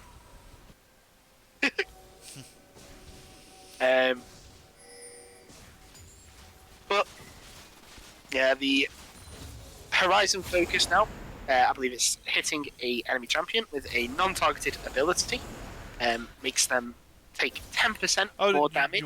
You was right. It's either hitting them over a distance or immobilizing them. Oh wow, there we go. It's the right of the Arcane does come in. The Heartbreaker misses, but Killer still manages to pick up the kill onto Diana. The Lulu will fall to the Cogmore as Anray is now being picked up by the Arcane and pulls the Spirit Rush to be very defensive. The Zap does land the Call of the Forge God is coming in. I don't believe there's any Gale Force there, but there is only Brad to be hit with the Call of the Forge God as they are now able to open fire onto the front line. However, the chance of the Arcano Pulse will go, he will hit a goal because he went straight between the two champions. 1-for-1 support for jungle as the Drake is now being completed. And this is going to be Soul for that team. So they've now got an Infernal Soul as well as they've got the Baron buff going still. Oh, very aggressive for Carl Walker. However, he does get paid off. He picks up the kill. No, as Joachim steals the kill onto Thresh. I shouldn't say steal. He secured the kill as the not Orbit Destruction. Something of Destruction. I forgot what it's called. I have Destruction, there we go. However, Pekka has been caught out by Vilance. It's not enough time to remember that. However, the Thorn Mail, or the Bramble Vest I should say, is coming in. The Moonfall has been used. The charge.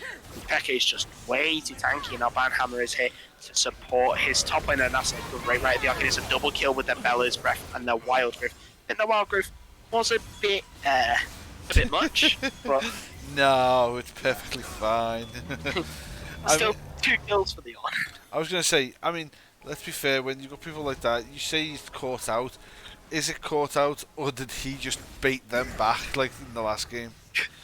Call an ambulance, but not for me. It really is that meme all over again.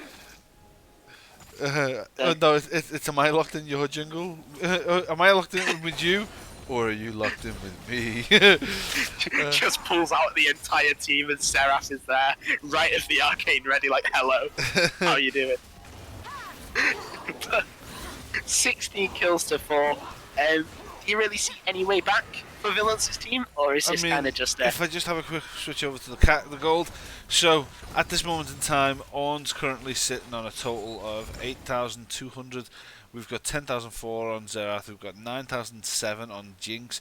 We've got 6-2 on Lulu, a 10.5 on Diego versus 8.6, 7.3. Carl Walker there doing an amazing job for Kai back there. However, Banhammer will fall. Stinger is left in a 1v1 with the ADC. However, it probably doesn't want to take it. No, the trial by fire will pick up the kill. However, the kill will land onto Cogmore. Joachim will flash over the wall to deny. That's a great force use of the blast cone by Killer. The hook does land no, and Village using that Moonfall. However, the kill will land onto the Fresh, and he will take hold of the Fresh, and the death sentence goes very wide. You can tell Killer's not support in as it's a double kill. Managed to pick up the Gangplank and will get a triple kill. And an ace for the side of Joachim. Yeah, like you're saying, I don't think there is any coming back here. I honestly think the quickest thing here would be to GG it and go for the next game. But I'll tell you what, game 1, Joachim, the team captain, lost. Well, I don't want to say it, but contributed quite heavily to his team's downfall. And this game, Villance, 1-7-3 under Diana. He's the team captain. I think it's just the team captain difference. I'm leaving I'm leaving you to say that. I'm not having a comment on that one.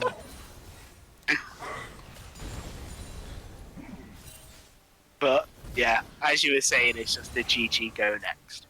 Yeah. And honestly, I'm inclined to agree. I don't really see a way back. I mean, even if Diana gets the perfect Moonfall, there's an 8-0-6 Viego, and it's not like Viego, like the rest of his team are dead. That's a great. Oh my lord, Anrei is just 1 HP. Rocket the Iron Solari is forced out from Brad. But as I was saying, there's just no way for them to deny all of the carries of Joachim's team. They just do not have enough. No, I'll be honest with you. If you look at it from before, the Viego walked into a 3-man lineup that were let's say partially damaged.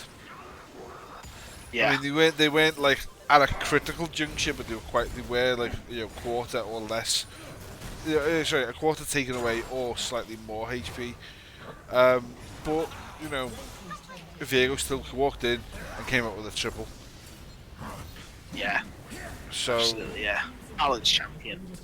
I mean, let's be fair, he is. As long as you can shut him down properly. Just as like the Forge God does land, and that's just a lot of damage going through the Carl Walker. Pekka manages to pick up the kill onto the Gangplank. Seraph manages to pick up Anrei in the midst of things, and Walker gets a double kill with the second kill onto Villance. It's a triple kill. Well, it's not even, it's a double kill. don't think they would have caught the triple kill, but it's a double kill, and I believe that Killer got the other kill. But it's GG, and So that's going to be a 1-1. Yeah, 1-1 for Joachim's team, bringing it back. I mean, I don't even want to say bringing it back in towards the end. That was the kind of like battle I was expecting from the first match. So let's just quickly switch it back over, and we'll have a look at where we are. So as we go into the next match, we are going to be going 1-1.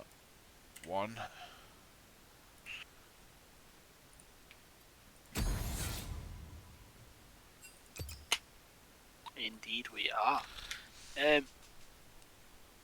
Really, just a fantastic show from Joachim's team. Yeah. In the second game, bouncing back. I mean, you couldn't fault them. They came back quite strong. They came back quite straightforward. But yeah, it was the comeback that they essentially that they needed. But yeah, I mean, I can't fault them. Yeah, absolutely. And it was, as I said previously, I actually thought Joachim was what brought back who let down the team with the Stylus. But in that last game, I actually think he was one of the highest damaging on the team. So, all is forgiven. Yeah, and I believe that there is a swap around of roles. Andre is moving to the bot lane. Yeah. Not sure if he's going to the ADC position or the support position. Fisher looking like he has been moved to the support position. Vilance moved to mid lane, I believe. Looks So like Vilance still in the jungle, with Brad being moved towards the top lane and Stinger going to the mid lane. Do you think that these changes will have any effect, or?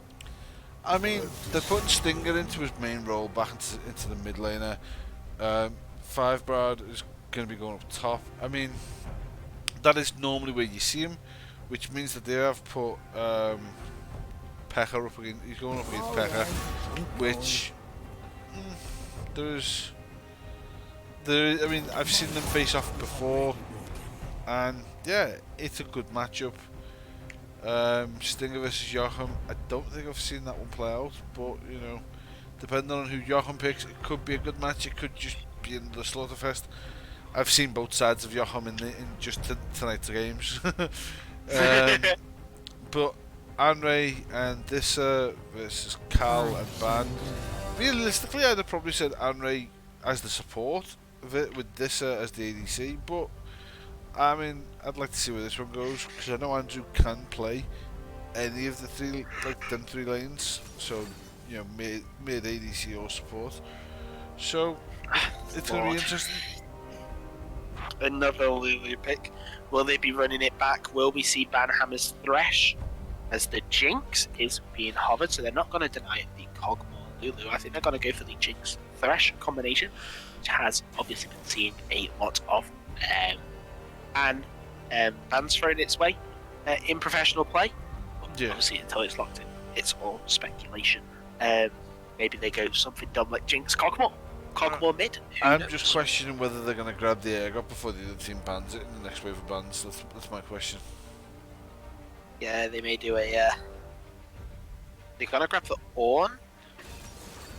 Now, I don't really like this, because you could have just gone for Jinx Thresh, and most likely the top laner was going to be picked here, or the jungler, and you can give a counter pick to your top laner.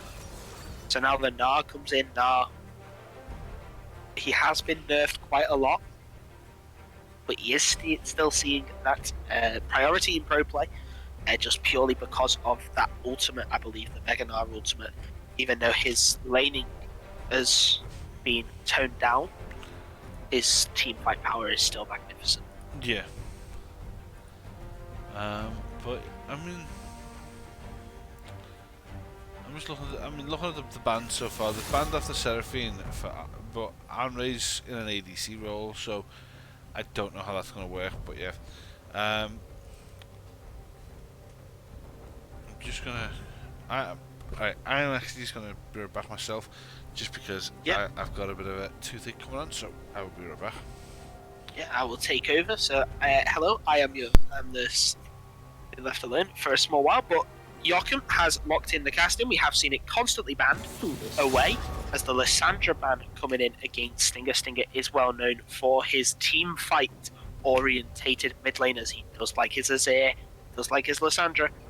They are obviously very good peel champions as well. You have the Shurima Shuffle, the well-known Shurima Shuffle, and you also have the Lysandra, which can be used on an enemy who is on top of the cog. The Nautilus being banned. Nautilus, a very well-known counter to Lulu. Just as soon as Lulu steps up to poke, just hook, and she is practically dead as long as your ADC has the monitor turned on. Because Lulu is just so squishy, and also the ADC is either forced to burn heal, and she's forced to burn her exhaust, and if she's taken ignite, then she's kind of stupid. That's all my opinion. I just believe that all Lulu should either take barrier or exhaust because of just how squished, just because of the nature of the champion. If she has been on top of her, then you can just two hit her and she is practically dead. The Tristana being banned away to deny the Tristana mid pick. However, the Cogmore has been picked for the mid lane. The Galio has already been banned out. The Kha'Zix being banned away, so they are just denying annoying picks and really easy backline access. Kha'Zix obviously with his ultimate stealth and the leap into the backline. The Nautilus with that depth charge and that hook will just provide very, very easy access to the backline for the rest of his team. However, they've kind of forgot that Joachim is on the Kassadin. The Karma has been locked in. Now that is going to be a Karma support to match the Jinx, so we won't be running back the Thresh Jinx combo. Karma Jinx is a bit of a weird one. I'm not too sure how that's going to work. I can't see it being a Karma jungle. They are giving Killer the benefit of the counter pick. The Volibear has been locked in. I assume that will be the placeholder pick for what Vilance truly wants to play. Those in chat, I can't see it, but if just politely inform Philip of what the pick is, if it genuinely is a Volibear, I don't know, but the Azir will be locked in, and that will round out a very nice team fighting composition for Vilance's team. I am a massive fan of Azir. I love the champion to bits. I think he's fantastic. I think he is a beautiful specimen. However, we will be seeing the last pick now, because it is Azir Kassadin. Now, I'm not sure how the matchup goes particularly. I've not been privy to the matchup myself. But I can imagine that Kassadin does get very hard bullied, as that Annie is a placeholder pick as well again, so I assume that somebody will quit. Yes, indeed they do. I'm not sure what the placeholder pick is either. It may be a Graves, it may even be that Diana. Annie is equal to Silas, question mark. That would be a question. Would be quite a good question. Annie is equal to Kindred. So it's a Kindred jungle against the Volibear. I will just ask quickly in chat, is Volley?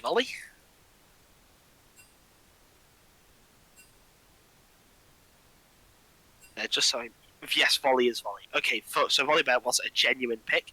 So yeah, that is a very good team fight composition for the side of Vilance's team.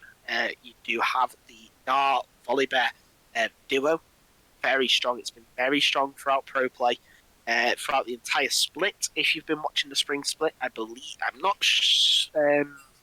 sure it is being prioritized too much by the pro players anymore, that specific duo lane.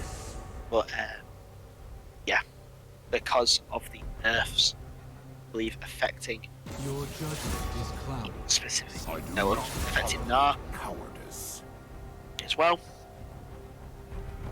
But I want a turn.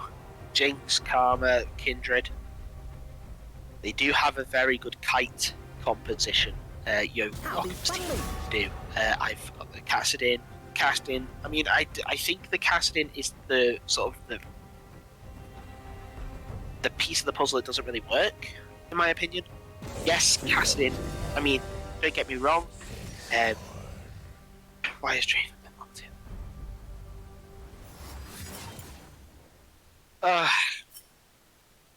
A little bit of problems. Well, technical quote unquote difficulties.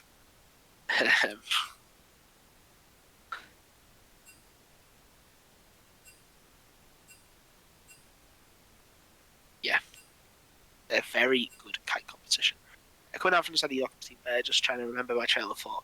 Yeah, Digger on casting if he does manage to get off a flank, and if he does manage to get off if he's not in vision and he has that Rift Walk available, then he can deal some absolute phenomenal damage to the enemy ADC or enemy squishies, which Stinger's team, not Stinger's, Dylan's team do have a lot of. They have the Azir, they have the Lulu, they have the Kog'Maw. Interestingly enough to me though, is that if they were forced to keep fight, Valance's team do have very strong engage options. However, that is what Yokum's team want them to do. They want them to engage on them. They want them to say, well, they're basically saying, look, I'm a Kindred. I'm just a squishy Kindred. Come on and fight me. And then Kindred just uses her ultimate, just denies the deaths, gets that healing, and then boom, everything. Well, the majority of offensive abilities of Valance's team down, and boom. Well, I mean, what are you going to do? You're going to try and auto attack the Kindred to death? I mean, good luck with that with the hail of arrows that she has available. Also, good luck with that against an Ornn and Karma and Jinx. It would be impossible if the engage failed. However, that is not to say that Yokum's comp is a natural counter. It does rely a lot on scaling. Kindred, they're notoriously weak in the early. Volibear notoriously strong in the early. So if you do see that Volibear bullying the Kindred, do not be surprised. This shit is on Lulu duty, so Anray is on the Kog'Maw. So as Philo was saying before, he unfortunately had to leave to Toothache. Anray on the ADC role, probably not what you want to see. You probably want to see more on the support position. But then again, Seraphine will just get banned away, and Anray can bring out the Zillion. His Zillion is actually disgusting. But it really is just a case of what they decide. But to me, Valance has changed it up, but I'm not sure why, really. I think just give it another go in the same positions. Because unless maybe Stinger felt like he was not being outclassed as such, but felt rather limited in the lane against Ornn, as it is a very sleeper lane against an Ornn. I mean, as soon as the enemy locks in Ornn, they kind of just neutralize the lane purely just due to how tanky he is. And if you really want to make an Ornn behind, well, it doesn't really matter because Ornn is playing weak side anyway. So even if you do make him fall behind, that will mean that you've just given Kindred access to the bot side of the map because of the if you make a play on one side of the map, the enemy team will always look to make a play on the other side of the map for cross mapping. Kindred may look for a dive on the Lulu Kog'Maw, and because it's Lulu Kog'Maw, if they get dove pre-6, they are two very, very squishy targets for two ADCs, Karma, and potentially even a Cassidin to roam down, pull off the 4-man dive, while Ornn is just soaking up the pressure top lane, and by soaking up I mean potentially dying once or twice, but that's really it. Okay, you've got a 2-0 over Gnar, but your bot lane is 0-2, like each, because of how many times that they have been, well, dove, they've been killed, they've been really pressured off waves, and then, well, what have you really accomplished? However, don't get me wrong, every play has its perks. Forcing an Ornn behind means that he doesn't get the income that he requires to get the most out of his items. So if he does not have that income, he can't utilize his passive very well and really just generate that incredible tankiness that we come to know that Ornn does have. But to me, Ornn is kind of like a Sejuani where he's a low economy tank. Doesn't really need much money. As long as he gets his mythic, he's realistically fine. Just purely due to its passive. And yeah. So, in my opinion, the team compositions on paper, I'm gonna give it to Valance's team just purely because they do have a lot of displacement effects. Well, they have the Shurima Shuffle. Shurima Shuffle is, in my opinion, every Kindred's worst nightmare. You pop down that, I believe it's called Lamb's Respite, the ultimate, and you just get Shurima shuffled out. And you are now dead. I mean, it's just not fair.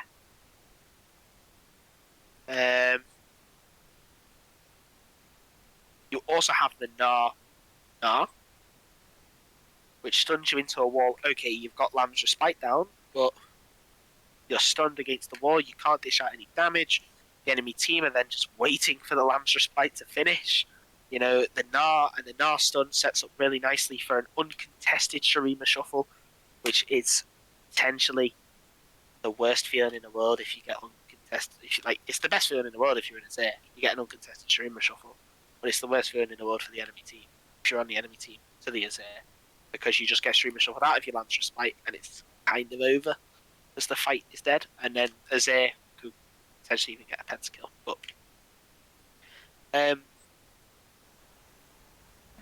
I will quickly run over what people have taken. Oh no, there is. So you will be able to see it hopefully very soon, as we have loaded straight in. That's a very quick loading time.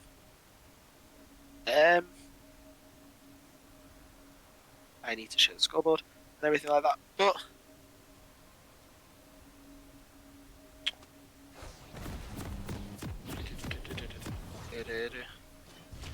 there we go. Controls. But interestingly enough, the Kindred has gone for the Conqueror instead of the Press the Attack. Now, in my opinion, Press the Attack is a lot better on the Kindred because it just provides you with that extra burst. And also, Press the Attack, it works for all sources of damage. So you take 10% extra damage, I believe it is, from all sources. Let me just get that double checked. Oh, 8%. From all sources, so 8% increased damage. That's an Abyssal Mask. Really for free. So Kindred, as well, not opting for what I consider to be. Well, you see it a lot in solo queue. Ignite Smite from Kindred, as we are going to see. Well, in the mid lane, it's going to be kind of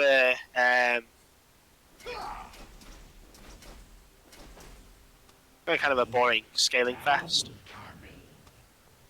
But the bot lane, both have gone for the spell thief sedge, so they're both supports looking to be very aggressive with that spell thief sedge, looking to poke each other out, looking to really establish who's who in lane, as Walker and Manhammer don't have the leash. They have the luxury of deciding now what they want to do with the wave. This obviously now, as I said, will leave Ornn in a pretty bad spot because of the leash. Gnar now has, well, if it can happen for one side, it can also happen for the other. Gnar didn't have the leash, so now can manipulate the wave really to do whatever they want. The Bio Arcane Barrage is being used by Unray to get a lot of poke down onto Kyle Walker in this early stage. already lost around 2 bars of his health. The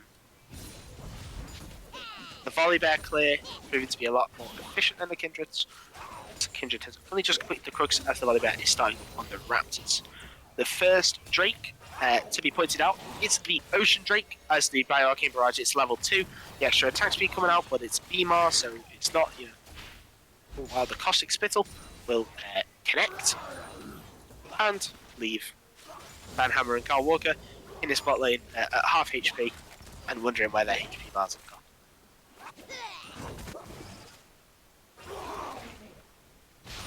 As you can see now, the Arise into Conquering Sands.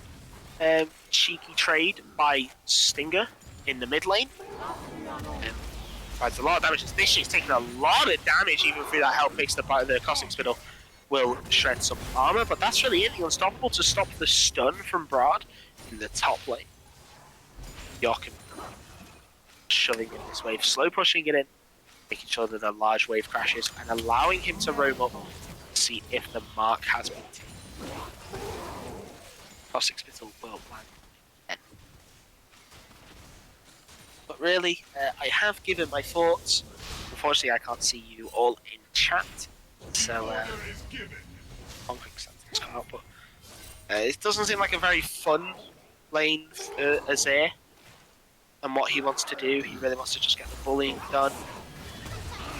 However, the Void Ooze lands and Carl Walker, you're probably going to have to flash this or something. The root does actually land from the Karma.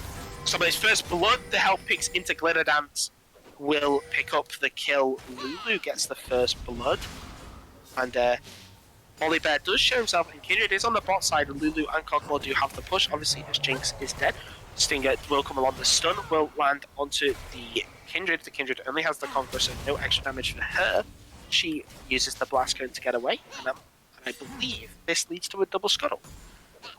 So, really fantastic work from Villance and his team just to have that communication to be able to collapse on that Kindred, knowing that the Kindred was going to be on the Rift Scuttle and allowing Villance to get off that double scuttle with the pressure, getting that priority that is really needed.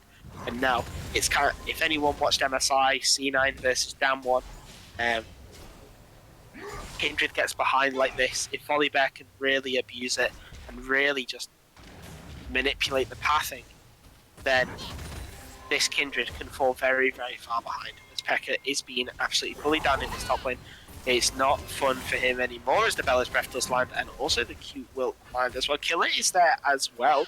P.E.K.K.A will take a boomerang toss to the face, and the Hyper could get procced, but the Mark will land.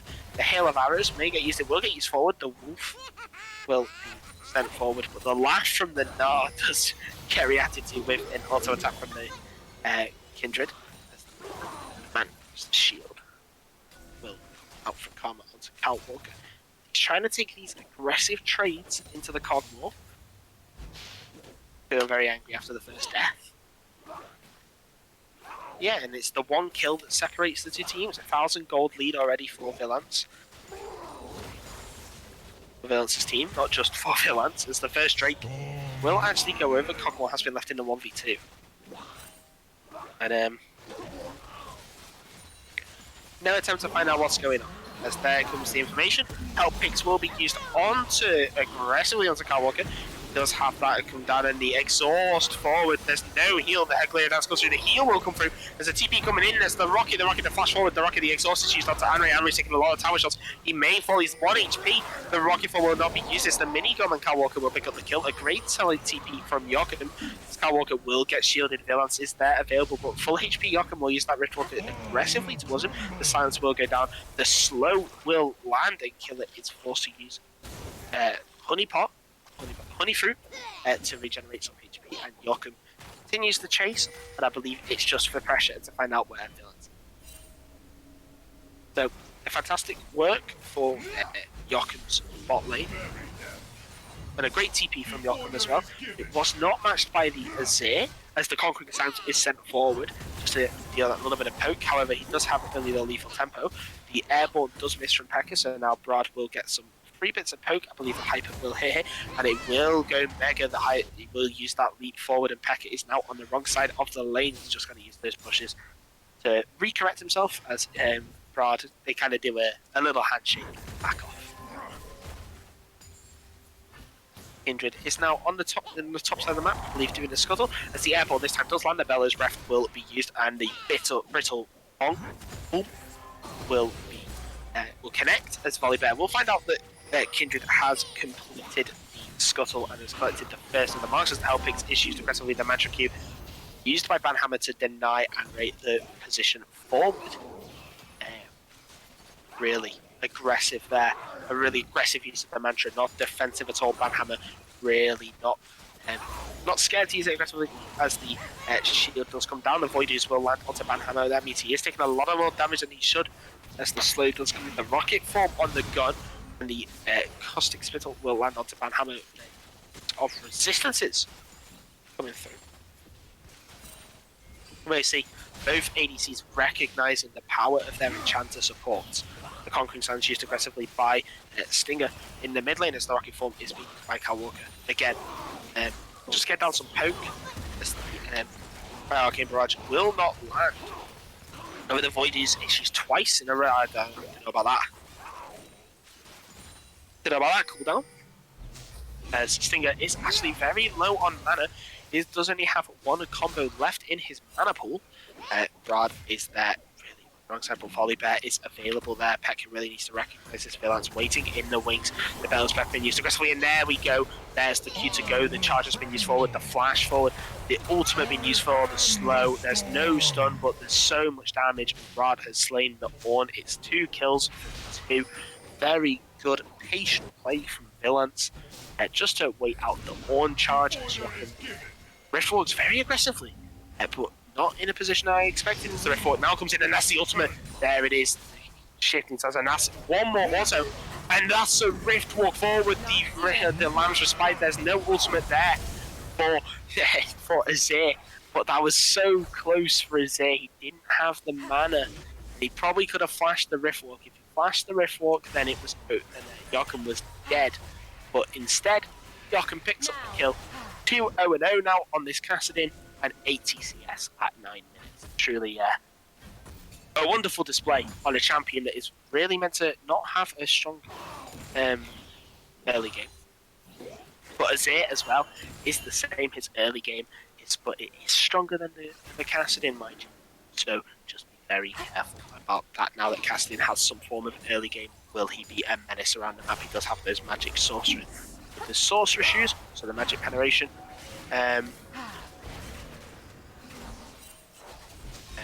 Magic penetration, not penetration, penetration, if I can speak. The Bio Arcane Barrage is used onto the Karma as the Bellows Breath used, and the Bonk. I thought that was the charge then, but it's not, it's the Bonk. Pekka probably just getting a reminder with that gank how using that charge aggressively can lead to his death. As the Riftwalk now aggressively forward by Joachim, just really taking advantage of the fact that Azir now has no ultimate. The living artillery forcing Kyle Walker to move around instead of just being able to pepper him as he is rooted up. The unstoppable will be stun on Nart as well. Now that stun is the charge forward. Now the airborne, he has no Mega Nart meters. The Mantra Q is used very aggressively. The exhaust will land. The heal is used. The living artillery is used. Call before got issues in the top lane. However, the Bellows Breath flashes as the Hyper is constantly proccing, but the Nart flashing out of the Call before got combo as Kyle Walker is forced to only use the heal. No exhaust coming out from Banhammer, I believe it was, but at the time the Riftwalk is used with the Shifting Sands and Conquering Sands. I don't know why everything in Azir has something to do with Sands, as the Hellpix is used, but the use of the Spire by Karma is very good and will deny most of that damage there. Interestingly enough, is decision to go Berserker's Griefs first for the Cogmore. Synergizes very well with his Q passive as the ultimate does come down the Mega Death Rocket as the zap forward. Oh, that's a very greedy Flash Walker. You will fall for that, and Banhammer may apply the same fate as the Living Artillery. Just about misses. It's then on 1 HP. Vilance using that speed up from the Lulu. The magic will come down there. It was really just unfortunate for the Jinx just to help picks there. And Joachim is waiting. We've waited just a bit too long, however, Andre has been caught out. Vigilance is on the way, but Joachim has no mana, or very little mana, to use that Rift Walk full combo, as Stinger is now on the bot side, just pushing it in, and Andre now basing as well. Joachim walking over the wall, looking for something here, however, he's only found Vigilance, and the Void Ooze will be used to slow him down. Vigilance just content with taking his Croaks.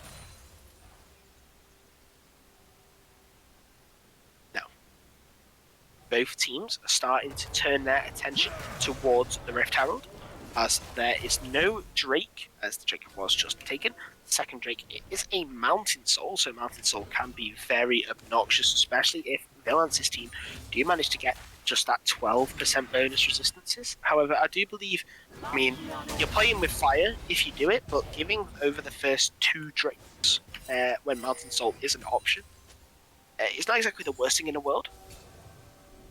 Because now, if Joachim's team do manage to pick up all 4 Drakes, they will gain, I believe it's 24%. No, 4. Is it 24 or 16? I think it's plus 6%. But I think it's 24, as there is a small engagement. I was attempted trade by Pekka, but Nar just using that leap to dodge away. And carry on with the poking and annoyance in lane as the flash from Killer. As he recognises it's a 1v3. Does not really want any of that. But yeah, I believe it's 24% bonus magic and armor, as that is a lot of damage going down onto Andre, and he didn't really give much out instead, as we do see Joachim now using that Rift Walk to roam very aggressively. However, the airborne will land onto Brad, but there's not really much else he can do there. Hyper with the grass proc will deal a ton of damage. Yeah, and from Karma.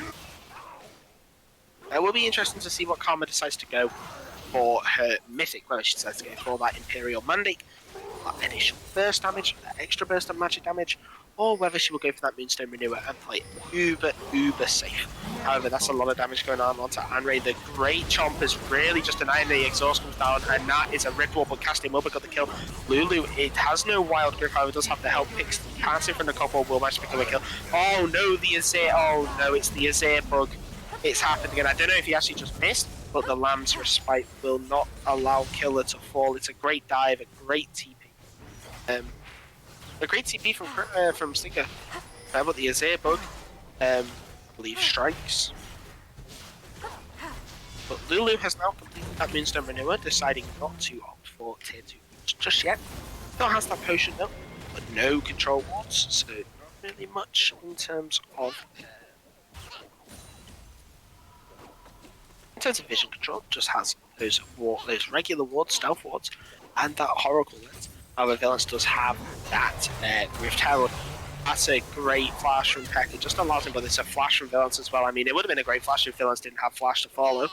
But there's the boomerang toss, procs the hyper, and there's the kill. Very sorry if you heard that. That was just me sneezing because I did not have time to mute the microphone.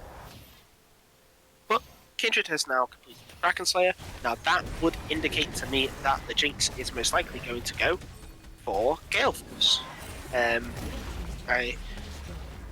However, Kraken Slayer is just too good, I believe, on the Jinx. However, one thing to notice, I believe actually that Moonstone Renewer and Imperial Mandate do have the exact same build path, so it's no indication just yet as to what Banhammer is opting towards. I would potentially like to see him opt towards the Moonstone Renewer, just due to the fact that, or maybe the Imperial Mandate.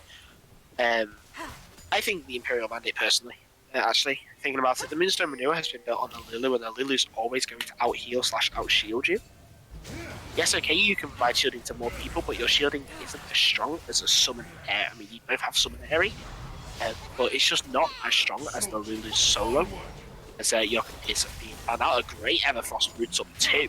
And Walker now has potentially been caught out on his own as Killer starts up to Drake. It's got to be the first Drake of the Chompers managed to seal Vigilance, but he has been sped up. The Sky Splitter will just miss a great hail of arrows. The TV's coming in from Pekka.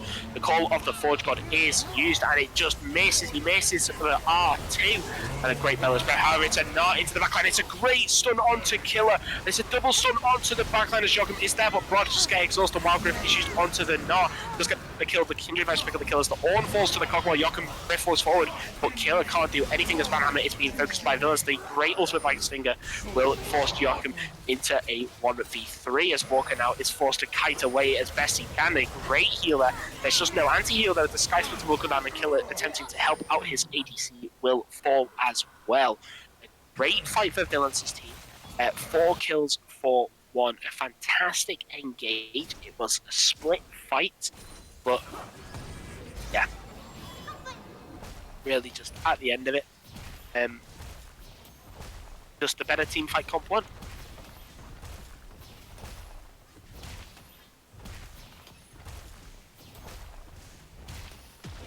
However, Joachim's team are not out of it by any stretch of the imagination. They still have the scaling. They have a 4, 1, and 2 casting. The casting just got caught out of it because he was caught out in the front line, attempting to assassinate that Cogwall as he stepped up to get the kills. The Moonstone Renewer has been built on the Karma. I would have preferred to have seen a Imperial Mandate just to add to the damage source because of what your composition is looking to achieve. It's looking really to waste those engage options for the side of for Villains' team. And if you waste those engage options, then you can deal the damage. You can start pumping out your damage sources. And getting that increase in damage source does allow you to get those picks quicker. And if you manage to get that Imperial Mandate block onto the Cogmore, that extra burst of magic damage will not be seen. And Visha, on that Lulu, may not be able to get off the Wild Growth in time. And that could be the difference between a teamfight victory and a teamfight defeat.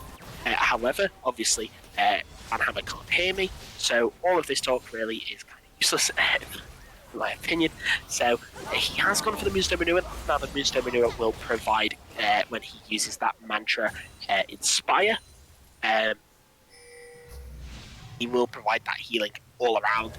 But it does obviously only affect 1 as a turbo counter is used by the volley. Better TP is coming in, but Joachim just using that rift walk over the wall. TP coming in from the Gnar. He is almost Mega Gnar, but 30 seconds until Baron, so I guess they did get out the TP of the Gnar. However, there is no TP, so they can't really send Orn to the side lane. Orn has to stick towards his top side of the map if he wants to be able to influence this fight. However, as I did say, they did have that kite composition, so maybe they can sacrifice the Orn, send him to the bot side of the map, have him push it in. As Catwalk has been taken, oh my lord, that's a great ultimate from Villains, just catching out the ADC. However, he will make a climb himself to flash forward. The Lamb's just by used by Killer. They should really be aggressive getting down at that exhaust, but not managing to get a heal as the heal is used onto Killer from the Kindred. The flash over the wall by Anri. The Wolf does not manage to pick up the kill, but the Red Walk does. And the slow from Joachim, he does use that Red Walk aggressively, and it's a shutdown. Just had the Rift Walk, he's just waiting for the last second, and he does Rift Walk away from the Cogmore passive. Gets that bonus shutdown, and that's a 6-1 and 2 casted in. Do not want to be going against that. That is gonna be horrendous, especially as soon as he finishes that Archangel staff and it evolves into. As soon as he finishes it, it'll evolve into Seraph's Embrace. The amount of mana that he gets from that and the amount of extra damage that he gets from that will be absolutely infuriating to play against. I hope Phil's okay. With the toothache and everything, by the way. Not back yet, unfortunately, but he will be back in due course, hopefully for the next game, as it is a best of 5, not just a best of 3, unless it has turned into a best of 3, without me knowing.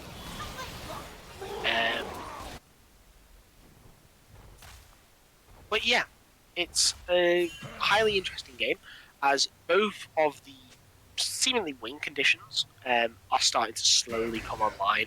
The Cogmore is slowly getting their items. Their items. They're getting the Phantom Dancer next, because you can tell by the acquisition of the longsword.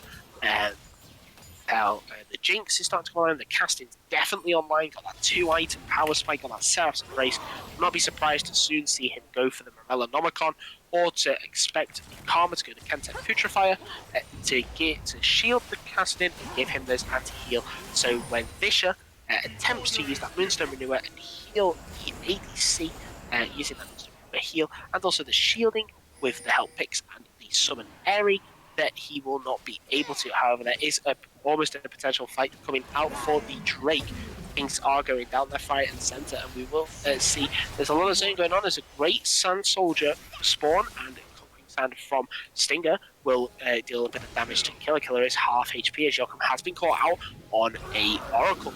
Anray using the Bioarcane Barrage to get a bit of poke down, but the immediate use of the Lethal Potion will stop him in his tracks. The dragon has been started up, and Vigilance will continue it.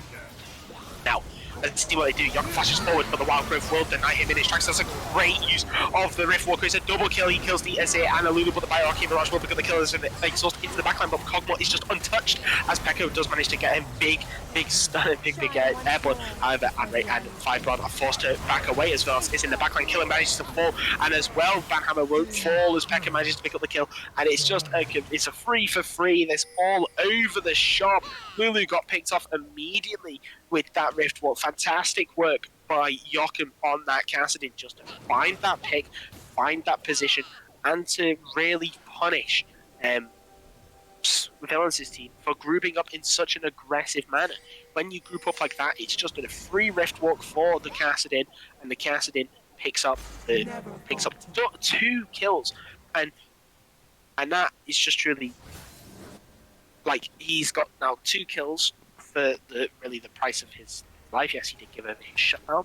I believe that the 2 kills that he got influenced the fight in such a way, because Lulu, however, before she died, did manage to get off quite a lot of what she wanted to. She got off the attack speed bonus, but Banhammer straight away coming in with the exhaust, so that really that attack speed was denied in a sense, because the attack speed and also the damage given out by the Cogmore was reduced.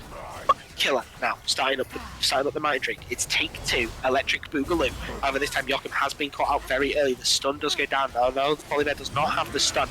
So if they can do this now, the Beauty Restored, he uses the ultimate to whilst in the ultimate to smite it down. Now the Golden Forge God is being used so that they can kite him out of the Wild Growth issues to go using that amazing shuffle. Manages to send Jinx to the front line. The Kindred manages to pick up the Azir, but it's just a complete wipe for Villains' team. Oh, that was a fantastic shuffle from Stinger. Yes, he sacrificed his life, but soon he'll have the Zonyas, so he doesn't have to, as Killer is now just being chased down, and the ace goes to Villains' team. Now, normally, obviously, Villain would speak about the team fight. I just take a breath. So there will be a small break. But yeah, well, what can you say about team fight? I mean, it was also they tried to burst down the Drake, the use of the ultimate from Volibear to get that smite off, steal the Mountain Drake and his Mountain Soul as well, so they did gain an extra shield, as Anray now is just firing down the pain train on Banhammer, and that's just a lot of damage. The Void Ooze as well to slow it go, shredding straight through the shield, 1 stack of the Living Artillery. But anyway, back to the fight. A fantastic shuffle by Stinger, forced, obviously in the later stages of the fight, forced that Jinx into the front line. 175 Cal Walker is now on that Jinx. Jinx realistically needs to just sit back and farm up, try and maybe get a blue ward just to be able to farm safely and really just attempt to find kills. Because yes, Joachim is now level 14, he's 2 levels away from the power spike. Obviously the level 60 casting is a well-known power spike. Let's track it back a bit. Before the amazing shuffle from Azir, as I said, I'm an Azir player. I'm not an Azir player, I'm just a massive Azir fan, so anything that Azir does that's really cool, I will constantly point out. However, let's scale it back a bit. Villains on that Volibear, just being that frontline tank. He had 3 of them. He forced out the Call of the Forge God for 1. He had Killer and Cal Walker, 2 Kraken Slayer users, autoing him down for so long that it allowed the rest of the team, the Lulu, the Kog'Maw, the Azir, and the Gnar, to completely focus on that Kassadin. And when Kassadin can't just find those picks in those scrappy team fights, when he's being focused down, he does not have a fun time. Yes, he does have the maneuverability with the Riftwalk, he does have the flash, he does have the Sonya's for stalling purposes, but I don't believe he had it as the Lance Respite used very early by killing the core before Johnny's coming in. This maybe is. Oh, and Jinx steals the Baron. It wasn't even the Kindred, it was the Jinx. Kindred will fall in the pit because there's no Lance Respite. Did use it accidentally over the wall, but Jinx using that 800. I mean, they capped it. I believe it's next patch. They capped Jinx rocket damage to 800, but using the fact that that patch has not come out yet to steal the Baron. Fantastic. I mean, just amazing use of that Super Mega Death Rocket to steal the Baron. However, it does not stop the oncoming onslaught. Balance's team grouping as 5. They're caught in the front line there, taking a lot of damage. It's a lot of damage on damage. You can just riff out straight forward. He has to use those Onyas, and now Kyle Walker could probably fire for free. However, Stinger is in the front line using those Azir soldiers to provide that amazing control that we all know Azir can provide. However, in my opinion, has gone the wrong build for this. Should have gone the Andrews Torment, in my opinion. Purely because of the fact, look at what you're against. You're against very mobile carries. You're against Karma, who can provide the Jinx with that mobility. However, Yoka managed to riftwalk over the wall, found himself a volley bet there. And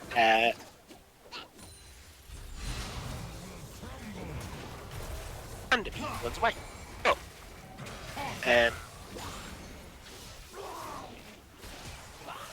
Yeah, I mean, in my opinion, if you would have gone for the Andrews Torment, you've got yourself, like, look at what you're against. You're against an Ornn, who's a tank. You need that Leandri's Torment to be able to keep on that DPS, that damage over time.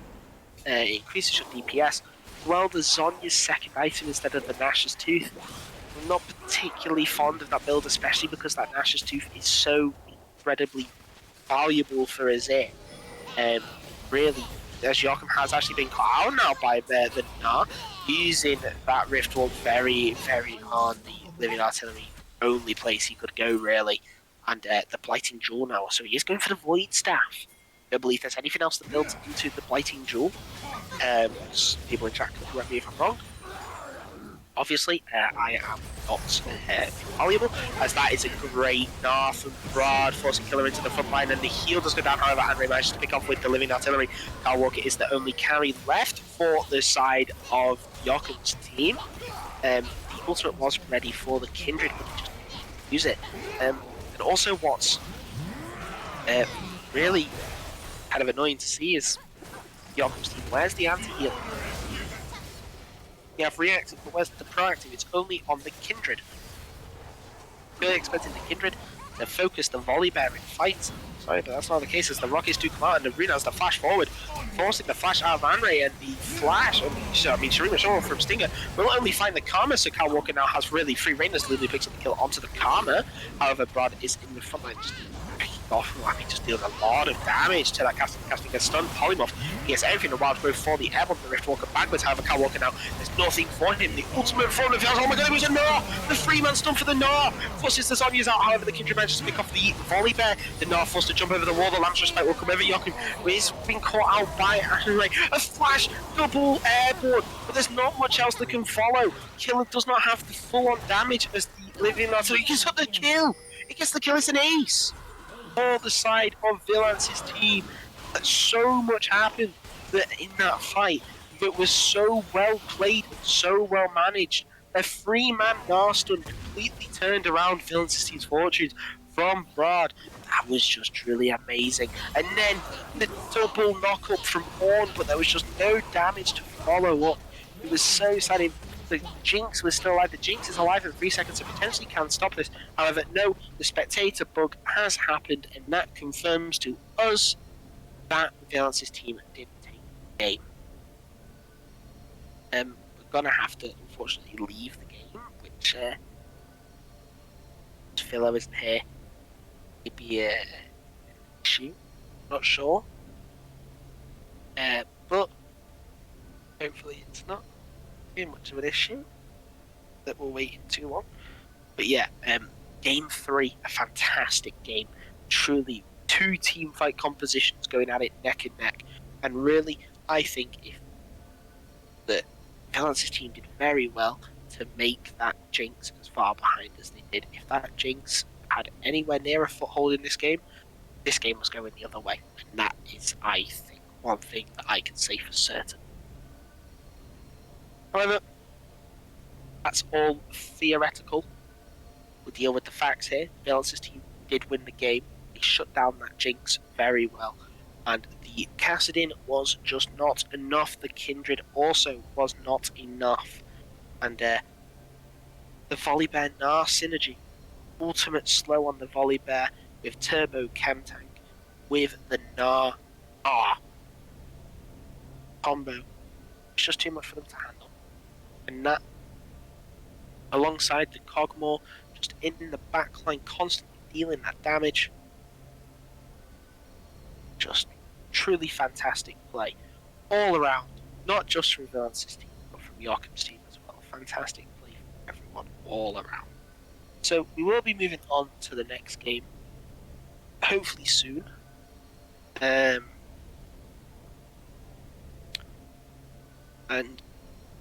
I will go for a quick break. Really, I mean, I can. I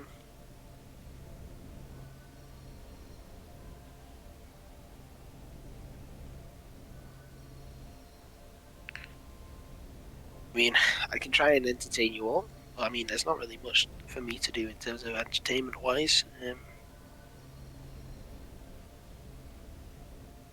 But yeah.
Do you have the stream with? Yeah, unfortunately, Philo is still streaming, so we may have to go to a different chat because we'll be live on his as well.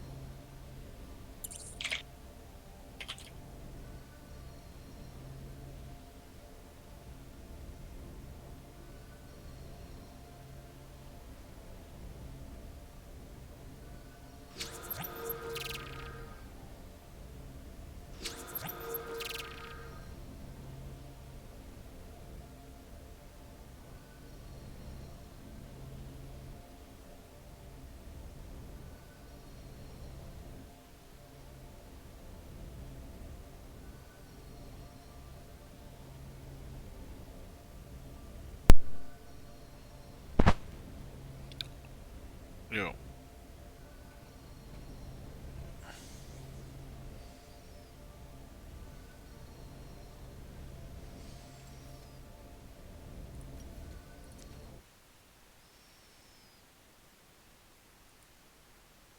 Just need someone to join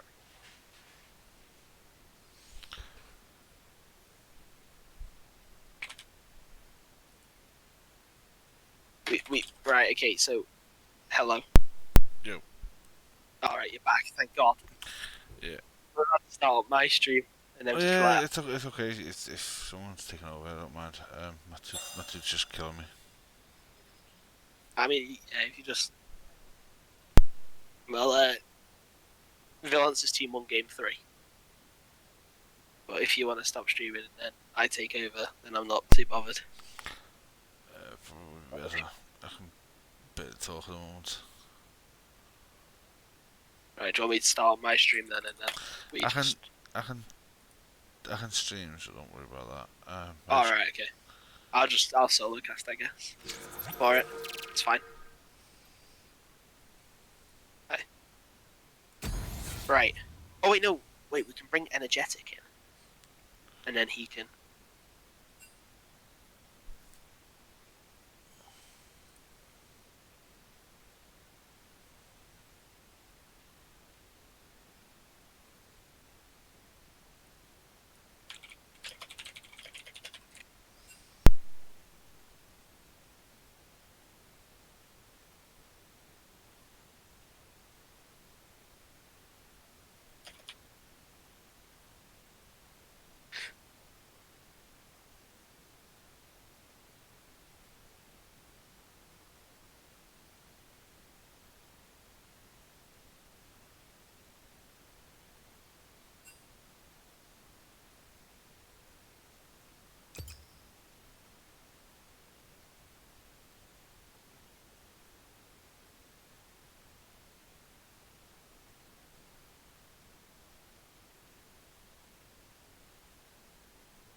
Yeah.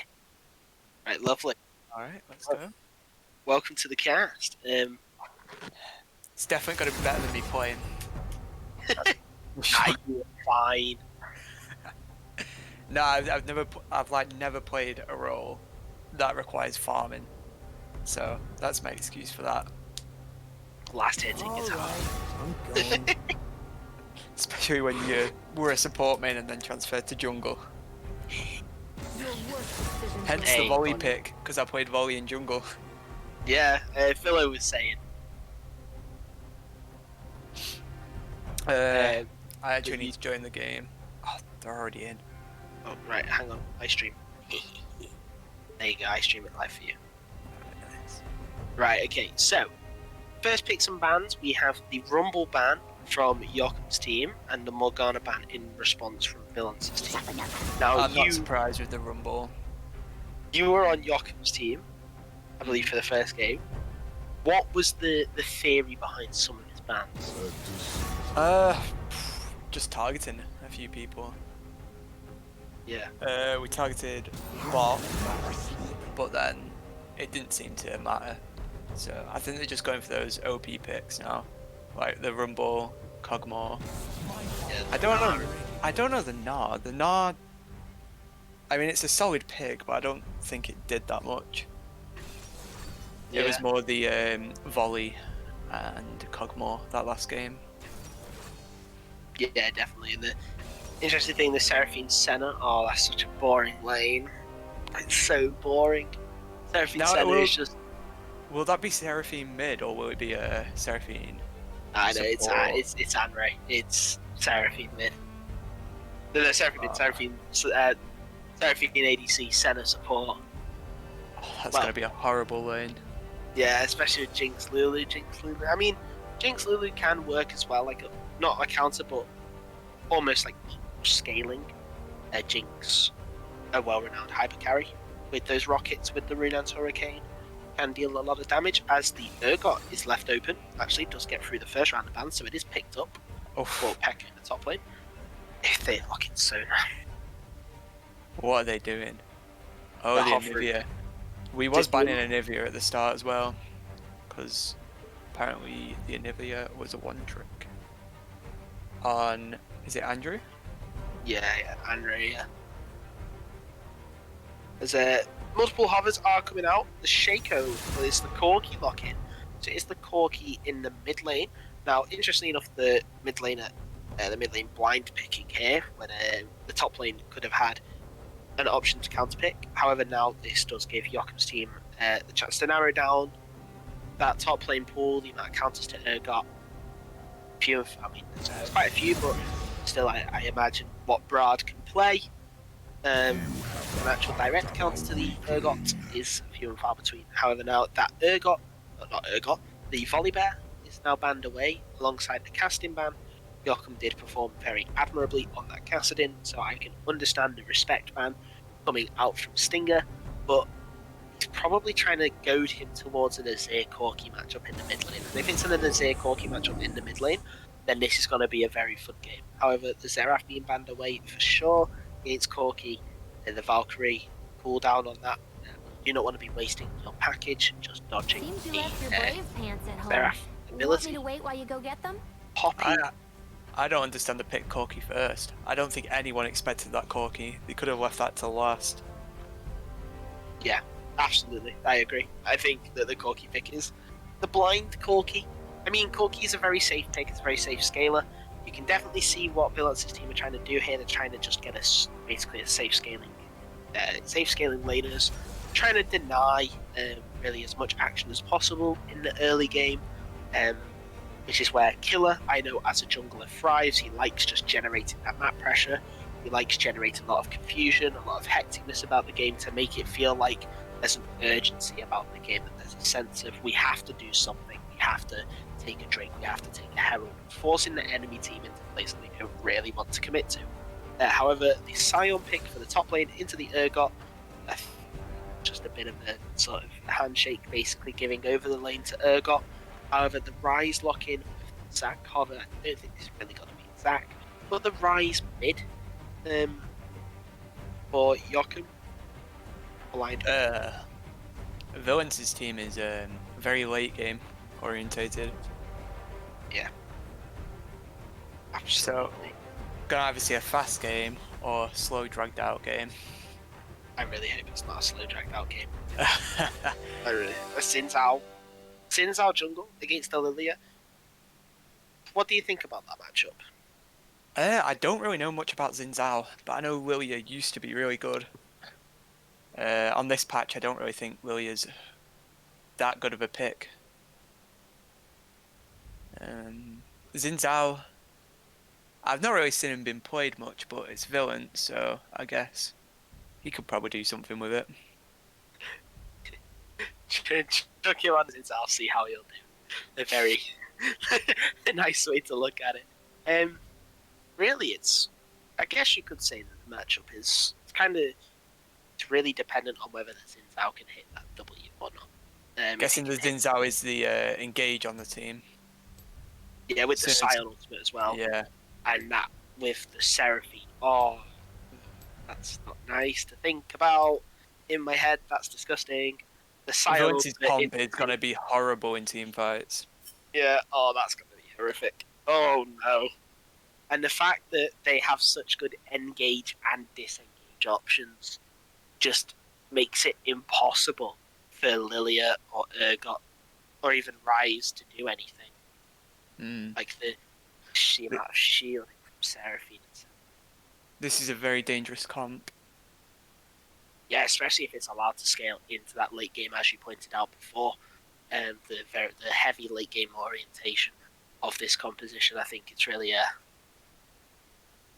I think honestly, it's kind of a joke because Banhammer said in chat that he doesn't want to stay up until 3 a.m.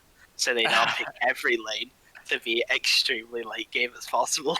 So they kind of drag it out for so long. So Banhammer has to stay up, especially if Yokum's team win. They have to play one more, and it'll be around 1 a.m. by the time we're finished. But I think that they do have a good chance of winning if that Jinx can get ahead early game. Because that Jinx will just chew through towers, and then they can just take control of the map from there. Yeah, absolutely, and that map control obviously leads to objective control, vision control, control of everything, control of the game.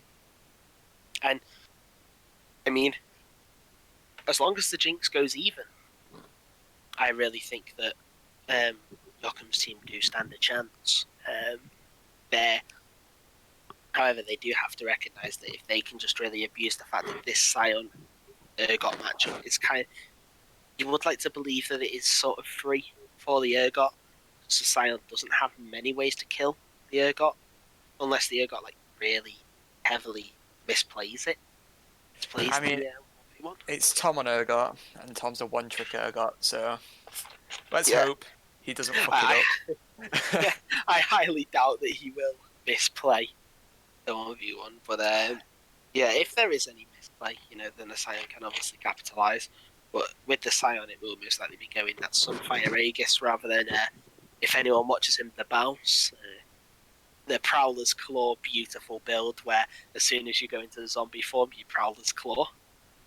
And then you're on top of them in your zombie form, dealing about 400 damage. That is just really bad as well, because the Sion can just go in and basically feed, but then still get use out of it.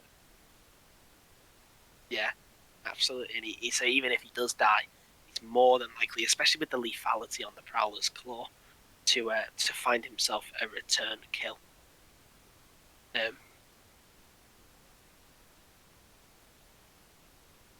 But we will see during the game as we do load in. Hopefully the stream restarts as soon as we head in. If not, okay, I'll start streaming it again for you. There you go. Ooh, that was quick loading. What's I know Lilia's clear starts Raptors. What's Xin Zhao's like? Will he start bot? Just do the normal clear. You would expect to see Xin Zhao start on the red, really, because no, it's. Well, it's I wonder if we're going to see dependent. an invade. We may see an invade from the Xin Zhao because the amount. Actually, yeah, because of the amount of if they can get that bush control around the entrance points With the Senna W, the Xin Zhao. Yeah, the Xin Zhao W, the Senna W, the Sion Q, the amount of slows and just you've got if Seraphine really wants to be part of it, the E beat drop. She does start with a route available. The route It looks like they're just going to go for a standard. Standard 5.2 standard 5 points as Joachim and trade blows already. It's not even been a minute, lads. Calm it down. The Cull start on the Corki against the Tear of the Goddess start on the Rise. That's pretty standard on the Rise. You do run out of mana fast on Rise, so very good item to have. Stinger's taking a lot of damage in this mid lane. Interestingly enough, no one has gone for the barrier in the mid lane matchup. Both have opted for the teleport. As I should probably not show the chat. There we go. A lot is being said. That's all that has to be said. As the Lilia does actually opt to start on the red, so does get the leash from the bot lane. I know Walker has been this is his third time in a row playing Jinx now. He must be getting very tired of seeing Jinx. Has the Lilia been nerfed a bit for a I couple of believe that patches? I believe the changes, the overall changes to the jungle has nerfed the champion overall, because Lilia was very just sort of rush to 6 champion, but she can gank very early with that with the Q speed, passive speed I should say, stacks. But the W bowling yeah, ball. the W damage, yeah, and the E bowling ball. But really, I don't think there's any been actual like direct nerfs to the champion. As the level 2 is actually under B drop does land. That's a lot of damage coming out, but there's a lot of damage onto Visher as well. The Grasp of the Undying proc. On the heal does increase the healing by a bit. The shielding onto Walker from Banhammer denies a bit of that damage from the Q from Seraphine. I think that was actually a good trade for Red side. Yeah, absolutely. For Valence's team, it's very aggressive. We can also play much more aggressive because they've got so much heals. Exactly. Yeah, what I was about to go on to as the B drop does land, and that's a lot of slows onto Walker. He's not really having much. Bot's either going to have to stay under tower or just back up and reset. That's going to lose them a lot of XP and gold. It's a bad time to reset for them, and being forced into this position where taking a bad reset in the early, especially against the Seraphine center lane, can lead to. That W is so close. But Walker reading it like a book and being able to walk away, not get hit as the glitter dance does land from the Lulu. We're going to see a fight. That was a fantastic W there, landing onto Yoka, the Valkyrie forward from Stinger. The flash over the wall. Will he get the kill? No, the flash from Villan's will manage to pick up the kill as Pekka does come in using the flash and stun. Will pick up the kill onto as well. That's Villan's is just so adept at using this W range extenders the Q doesn't land from Bradley, does provide elements of zone control as Villan's will pick up. I believe that is the scuttle. It is the first scuttle of the game. The second scuttle is available as Banhammer takes a lot of damage from the Seraphine. Oh wow, Death's Embrace. I think it's called Death's Embrace from Senna, the cube. From whatever it's called. I don't know the name of it. I have played Senna quite a bit, but don't remember the names. So no. Piercing Darkness, I was close. Piercing Darkness will... That range on the Piercing Darkness, it's just really getting them. They can't even stay out of range of it. That's the smart from the shows. Walker stepping up very far. The picks saving his life as well as the summon areas. This being very aggressive there is a Piercing Darkness will pick up the kill. The heal does go down, the exhaust does come down as well, but the B drop will pick up a root. There's an ignite that's thrown forward. The flash, but the picks will keep Van Hammer alive and kicking as the they're going for another tower dive. That's a glitter down that will pick up the kill as Pekka using that dash away will get airborne, but Joachim is here as well, the W for Anre, but he is out of mana, so if any root can land, but it doesn't, and Anre will get out with his life. 2 kills to the Senna, who is, even though has gone Grasp of the Undying, is opting for the Kraken side. They've already took a 1.5k gold lead. She's very comfortable at this stage of the game. 5 minutes in and already that much gold up. A very aggressive trade from Stinger in the mid lane will leave him out.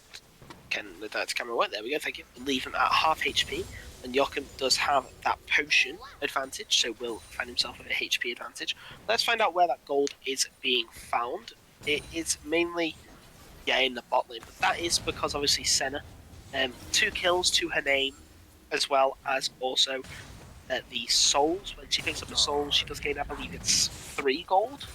Correct me if I'm wrong. I didn't even. 6 gold. I don't know. It's a very minute amount of gold, but it still adds up as the souls get collected. Because once she reaches 100 souls, she's at least got an extra kill worth in gold. We'll find out now. It's 8 gold. 8 gold per soul. What? That's not fair, as the Grassy Undying proc does manage to land into Walker. There is no slow, though, as the Scion Unstoppable Onslaught is used just to get back to lane, really. Really not using it instead of the TP. So This is really interesting because top lane, even though the Urgot got a kill ahead very early, he's still down on CS. still down on CS, but not down on the gold. Just due to the fact that he is able to sort of keep up as a That was a good stun by Oh, Senna. and yeah, the Sin's out, manages to slay the dragon, and now Banhammer has cut himself out. The heal from Walker will provide, and that's a great glitter dance, manages to catch free the Zapple, and Ray manages to pick up the kill with a Q. Very big amounts of damage as Brad doesn't have balanced up on, so he did use it back to lane to not follow up with any more damage, as this is just a not fair bot lane, forcing out the flash of the Jinx, and Lilia is now forced to do some supporting of her own instead of clearing the jungle, and Villains will pick up the scuttle. But the director camera would rather show us the wet noodle fight in the top. So thank you very much, director camera. Pedro does killer now, does have that level 6, he does hit 2, but I don't think he has the vision, and there we go, he now hits the vision on the Seraphine. They do focus this side for Seraphine, Cowell manages to pick up the kill. There's the help. Can they pick up the center as well? There is no mana. The root does land, but Senna is not, but the Dark Harvest does get down. The grasp is used. Vigilance is there available and waiting as the Decimating Smash does not connect. Well, it does connect, but it doesn't connect the Airborne. I think they might have been able to get that center if they use the Lulu. Oh. Yeah, absolutely. Oh, wait, no. Lulu's not hit 6 yet. Oh. I think they probably could have got it if they would have. If Walker, instead of using the Flame Chompers on the Seraphine, would have used the Flame Chompers on the Senna. As they had enough damage definitely to burst out that Seraphine, even without the Chompers. But yeah. Obviously, stuff you can always improve on for the next time. They would rather confirm the kill onto the Seraphine rather than attempt to split the focus and then lose both kills as well. Especially when you're behind, you don't want to be making risky plays. You just want to keep getting picks and trying to even out that gold. Speaking of being behind, there's now a 2k gold differential to the side of Valence's team. Let's again find out where most of that gold is. It is in the bot lane. The Seraphine and the Senna both racking up almost 1,000 gold leads on their opposing laners, just due to farm differential and also due to how the champions work in that Lulu, again, opting against the Encore, I believe just goes wide before director camera truly showed us the wet noodle fight in the top lane, as Lilia is now attempting to gank on the side. However, Lulu is very aggressive. The Zap does manage to miss, but the Flame Chompers also miss. The Ignite does go down. That's a lot of damage. Will there be? Yeah, there's the damage between these two is just dirty. It is. And I'm going to get caught out as well. No, he's not. However, this shot will fall. It's a shutdown to the Rise because he did manage to hit the E, and it's a double kill. A fantastic TP from the Rise will pick up the kill in the bot lane as Pekka is now going to E4. That's a very aggressive from this Urgot. However, the package will be used, and Killer has found himself potentially caught out, and that's a great. But just a shame that it goes a little bit too short as Pekka has caught himself out now. Almost between a rock and a hard place. However, he does manage to get out by the skin of his teeth. And now this Rise with that double kill can now accelerate his early game and really forcing out. It was a good Q over the wall. Didn't even have vision. Joachim just recognizing how Stinger is playing and just really reading him like an open book right now. However, the Corki, let's not count him out just yet. He is a Corki. It's now this shot. Potentially caught himself out. However, the W does come down from the Seraphine. Will provide a massive amount of shielding. However, the Grasp of the Undying, extra HP. This Senna is just so much more ahead and is doing so much more damage.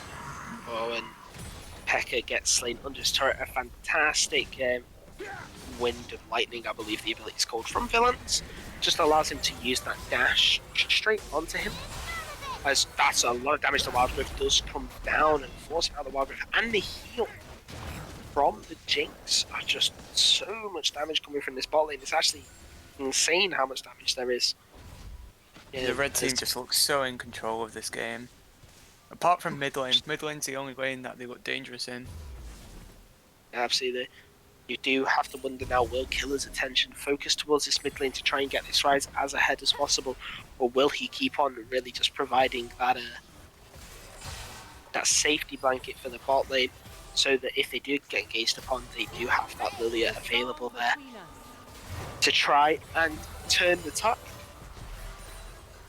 Look at all those souls for Senna. That Should we get a soul count already? So it's 11 minutes into the game, and she already has 47 souls. oh god, that Senna's just going to delete everyone in the late game. Absolutely, and it's 11 minutes in. She already got 970 gold on her support item. It means that she is almost finished with it, as I like to take interest in that, because I'm a support main. I'm boring.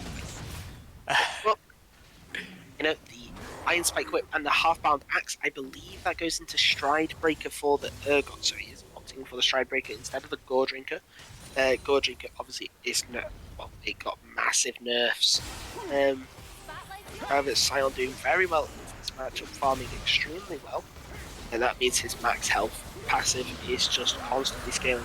The second dragon goes the way of Villain's team, and it is an Ocean Soul. If this Ocean Soul goes the way of Villain's team, this could be disaster for Jochen's team. Now, look at the objectives that Red have got. Almost all of them. 2 Drakes. They get the Rift Herald. Yeah, they did. They got the Herald, yeah. They've had them all. It's just the towers they're missing as the root does land onto Stinger in the mid lane. That's half HP from one just trade with the Rise. Dealing so much damage with that overload. However, oh no, Lilia is in the top side. However, the Drowsy used and the Scion ultimate. Rise? He's having, that's a Rise ultimate. Where is he going? He's trying to get the kill onto Stinger. That's a lot of damage, however, Villains is available. He does have that Eclipse, and there's the Wind Rush Lightning, whatever it's called. The W will pick up the kill as Walker. He's just been absolutely used in this lane. They really need to pick something other than this Lulu. I don't think Lulu is that strong that it warrants a first pick, because it just leaves open options like the Senna Seraphine, and you have really nothing to deal with it. See, I'm surprised we've not seen a Rel tonight. Yeah. From my experience, Rel is a very good tanky support at the minute, and probably would have done much better than Lulu. She hasn't even been really touched since release, as Villains takes away the red buff very greedy here with this engage. However, there is no ultimate on Killer. He does use that Q very well to hit the most of the damage as Banhammer is on the way. Really, they look for the polymorph doing it. Does for the blood down to 10. The Senna ultimate coming in for the shield, the wild growth onto Killer, but the kill, the shutdown given over to the Rise.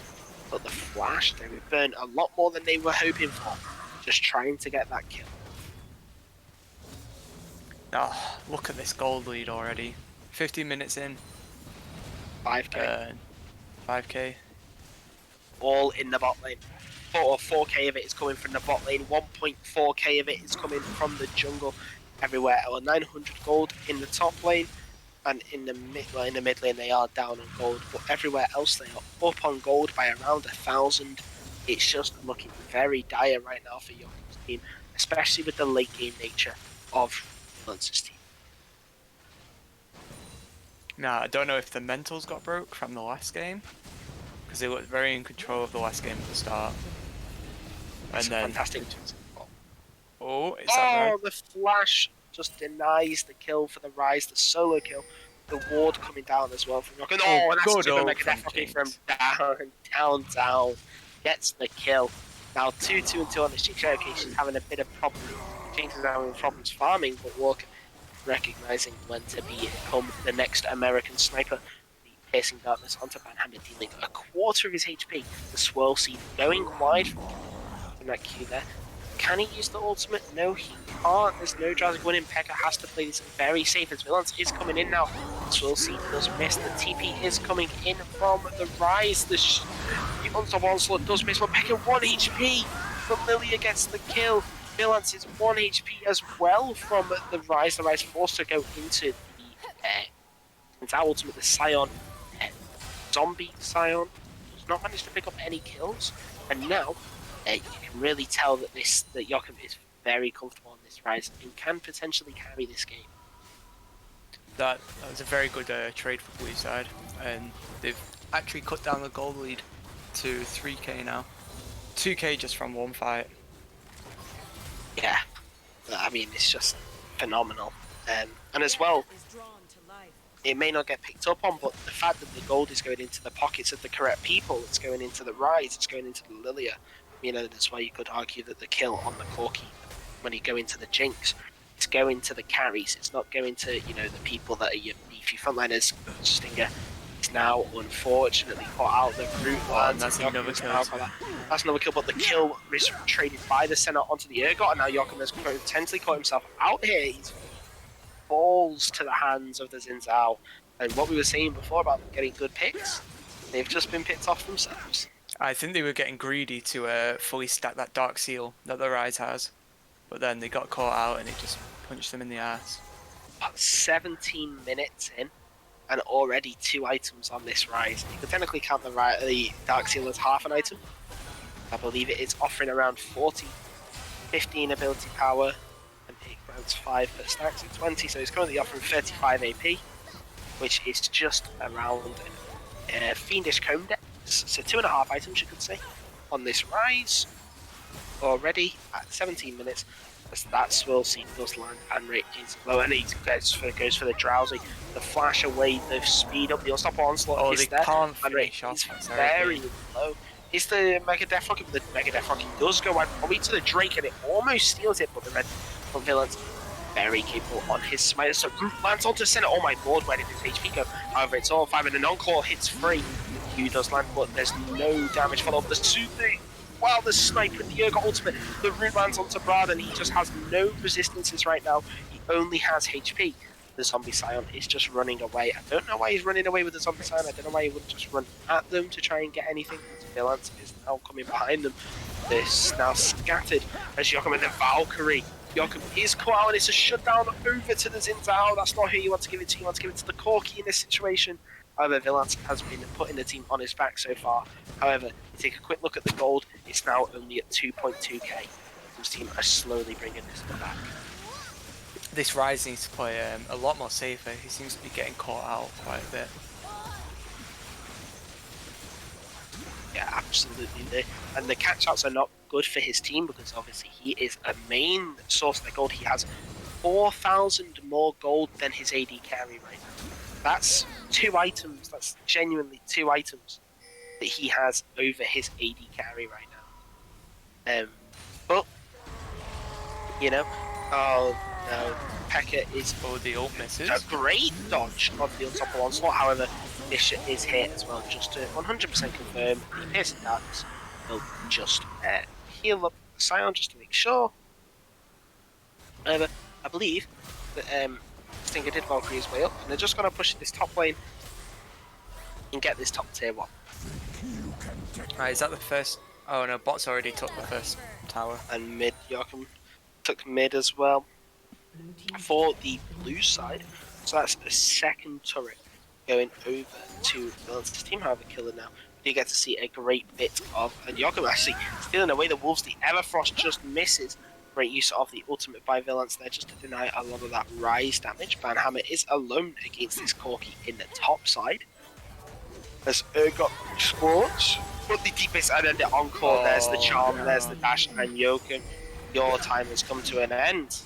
This is exactly what I've been saying, and now Rise has basically been shut down because his Dark Seal doesn't have any stacks. So that's took his power away a lot. Absolutely.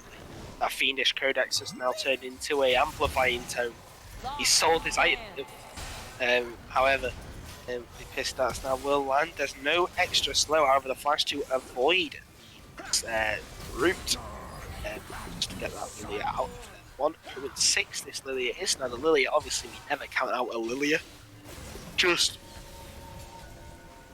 the amount of burn damage that she does is incredible. Like the amount of just burn in her kit, as well as how well she synergizes with Leandri's Anguish. And their Demonic Embrace is like, I mean, just name a better combo really. You can't. But the 4th Ocean Drake, potentially, for Villain's team is spawning very soon. 1 minute and 35 seconds, so you will see teams start to pivot towards this. Everfrost manages to catch out the Corki, and that is goodbye That is a to really you. good pick. Just Very before good. Drake as well. bit too early, as the Corki will be able to respawn. Probably may even be able to get the package. I'm not sure how long the package is on cooldown for. I believe it is not available until 24. So they are going to go for the Baron. Now, this is a very early Baron call from Joachim's team. However, they can do it. They do have the man advantage. However, the Lance's team have read it like a book. There's a TP coming in from the south. So I was just TPing straight into the pit. The Flame Choppers are out and about. There we go. The Everfrost and the Polymorph, and they do actually manage to get it, but it's a great encore. That's a 4-man encore, actually. It's a Storm Lance onto Joachim, and now the Lulu and the Rise are both gone. The Lilia will also fall. Will there be any more blood as Pekka is on very low HP? The W does go out, the shield comes out as well, but there's no damage there to finish him off. And Walker and the Urgot will walk away with the Baron. Now, was that really a good trade, the Baron for 3 of the players? Well, not really, because they're all dead before Ocean. Valence's team now managed to get the push in. They managed to take 2 turrets before the Ocean Drake spawns. Now that's a lot of pressure, because now they're forced to respond to the wave that's shoving in. They won't be in a particularly good place to challenge this Ocean Drake, and this could just be Ocean Soul completely for free, and that is definitely not what you want, especially against the Sign. However, the TP is coming in from the right. They recognize they have to do something about this. The TP has come in, however, he's only half HP. That's a lot of damage coming out from the Corki, and Fisher gets the kill. There's no way you're surviving that 2k HP, 1k HP. There's nothing they can do, just no contest. However, the stun does land at Broad. No damage from the Kawaka on the Jinx manages to pick up the kill. There's a Zap coming out as well. Zombie Scion. The Root does land, however, the shield, the heals, everything onto it. The Drowsy does come out, the Valkyrie forward. And is there going to be any follow-up damage? Kawaka is waiting for anything to be thrown out. Not really much that you can have if Valance to manage to get it engaged onto the Lulu. The Wildgrave is forced to charm, manages to land onto the Urgot. That's another kill. The Zap away. The Walker trying to really generate any space between himself and them. He does manage to get the Flame Choppers onto 1, but Lilia is very aggressive, playing with fire here. I believe that the Lilia died, so she's not have the Baron recall. I'm not particularly sure. Why is the Lilia? No idea. I'm not particularly sure. Probably potentially just to deny the waves.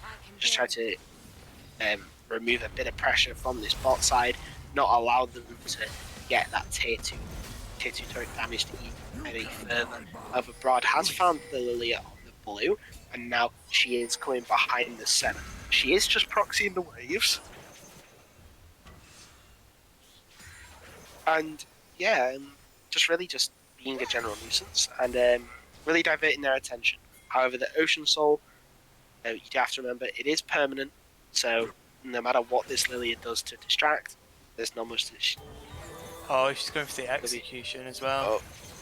But will she get it? I think she will, you know. Actually, no, the Senate does miss. It misses. However, yeah, there's the kill onto the Corki. I mean, there was no way he was going to be able to get away with that execute. They had the Senate and the Seraphine just waiting to auto-attack with the rapid fire cannon range as well. So it was just a case of who do you give it to, and you decide to give it to the Corki. Now, I'm not too sure about that one. The Corki is the scaler of the team, so giving him a kill there is not particularly the best option. However, the Red Bull being donated now over to the Jinx as the 2, 5, and 4 now on this Urgot. Not out of the game by any stretch of the imagination, however, also not really in the game. So you kind of like when you feel as a top laner, you kind of feel a bit useless, but you're not. You're still dealing a lot of damage. He just needs to be able to use that dash to deny, or midway through the charm, as it is classed as an unstoppable dash if you hit it correctly. However, the Exodia item has been generated. Xin Zhao owns the Wit's End, and he has the Sterax and the Eclipse. There's just going to be so much shielding and magic resist alongside him that I don't think that this Rise will be able to compete. It's interesting to see that Senna also has more items than anyone in the game. Is that more full items? Yeah, she has the most gold in the game. Oh no, she doesn't. Xin Zhao has more. only and Rise. Xin Zhao and Rise are the two champions that have more gold than the Senna. And the Senna's meant to be supposed to flash forward from Joachim.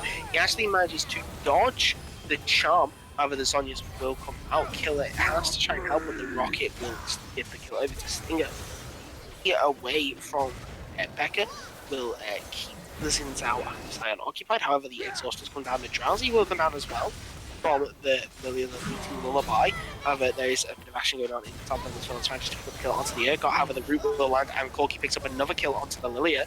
Power Walker now does have that Pix shield and just now can deal the damage. The drop does come in. The Zap misses, but that's a lot of damage. And also, as the Leandries have the L Pix shield again does come in. However, the B drop does land. And the Zap does just miss, and now stuck between a rock and a hard place, and Walker Wote get killed. And Corki gets, I believe, a quadra kill in total. It's 2 double kills, but it's a quadra kill, and now this Corki is really in this game. This red team has just managed to keep that lead the whole game. Let's have another Senna soul check. Senna soul check. Okay, let's find out how many souls. 103 souls. Now that's equivalent to 824 gold in terms of souls. Now 104 now. That's an attack damage increase of 78. Range increase of 125. So that's practically a rapid fire cannon range. But now is her actual just auto attack range. The critical strike chance is 45% and has gained 1.75% lifesteal. So That Senna has really been activated now. So yeah. if she actually gets peeled back, she should be able to do a lot of damage in fights. And she is very close to that. I mean, she just needs to base and she has Lord Dominic's regards. That is a brutal item against Joachim's team. They don't have that front line.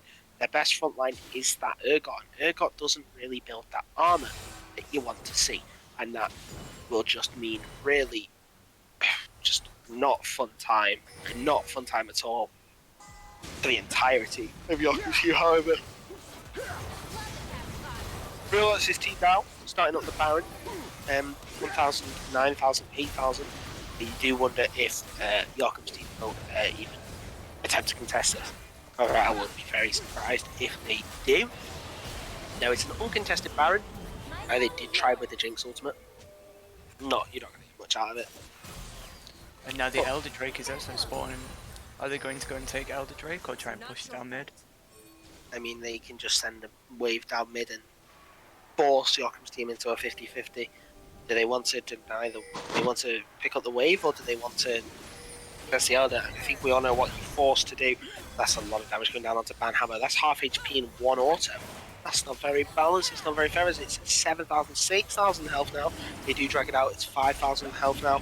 4,000. There's the Rise ultimate is going in, but it's on a wall. Will it ever go? But it's a fake. It's a clone. It's a fiction. Nobody's there as killer is Inevitable. Stinger managed to pick up the Lulu, and Lilia is picked up by the Xin Zhao Seraphine. Managed to pick up the Elder Drake, and this really should be the end as Joachim will be picked off. The Zhonya's, it's only going to save you for 2 seconds, and Visha picks up the kill. This has got to be game, right? Oh, that's a fantastic no. rocket. I mean, on a control, would you think you're safe? But no, this is definitely game. It's GG. 40 seconds on the Rise, who's really the only person that can stop you. Jinx has just not had the gold this game to be able to do much, and Villains' team will now believe it's just a victory march. It's almost like a victory concession with the minions they have and the Baron minions. But we saw right at the start that they were going to drag it out to the late game. I think this is the fastest game we've had all night. I think it is. I think you're right, as the Encore doesn't hit anybody, but the Nexus does fall. It's 3-1 to Villains' team. Commiserations to Joachim's team. But, yeah. That was a very good game from Red side. Yeah, absolutely. Just a very clean game. They didn't panic. They just drafted a composition that, if anything happened, they had the Xin Zhao to bridge that early, to really generate that early pressure. And then the late game was really just an ease of execution. So that is the last game of the night, isn't it? Because they have won the best of 5. So the first best of 5 of the season goes to Team Deruverhide. Oh yeah, Team Deruvahide. Are these automatically generated names? I don't believe so. I didn't ask for a team name, so I probably have to ask what the name is about. But yeah, congratulations. Um, to Valence's team, and yeah. Oh wait, we have to do MVP of the Oh, series, MVP. MVP of the series. Hmm. Oh, we just got confirmation that the captains are meant to submit what they want. Yeah, and if they don't, then they get a random name. But MVP of the series. Hmm. Hmm. It's This a is gonna rough be one hard. because I think everyone played well in their own right. Now I'm not obviously trying to suck up to anyone, but everyone did play well in their own right. They provided what they had to the team. You could arguably give it, to Villans. Villans had been very solid other than that one Diana game, where he just was clearly not very accustomed to how the champion worked in the jungle, um, and he fell behind very easily compared to Killer, and then it was really just a landslide from there. But other than that, he bounced back on that volley bear. He had that carry performance on the volley bear. Just did so much for his team, and And he did so much for his team again, as Zinzao. yeah, I yeah, would agree with you absolutely. there. I would I vote think Vil. I think Villains for me was MVP of the series. Not sure if there's going to be a poll or anything in chat for the MVP of the series, but yeah, that's who my vote goes for. Villains just did so much work, just had consistent games. Um, Even in that Diana one, they were still attempting to do things. It's nice to see just that process of never giving up. But yeah, that's what my vote goes to, Villains, and it's Obviously everything. the obviously the MVP will be announced in the Discord. Well, that's who my vote goes for. Obviously, if it means nothing and somebody else gets it, then I've been watching a different series and I need to go to Specsavers. But yeah, no, that's I believe it for tonight. I believe we will be coming back next week. And Same punch, time, I would yeah, imagine. same time, 8 p.m., same time, same casters, same place. No, it'll be same time, same place, same channel. Um, Except and Philo might actually be able to cast this time. hopefully, toothache Oh, doesn't stick. yeah. It's not painful. Hopefully it gets better. Yeah, hopefully.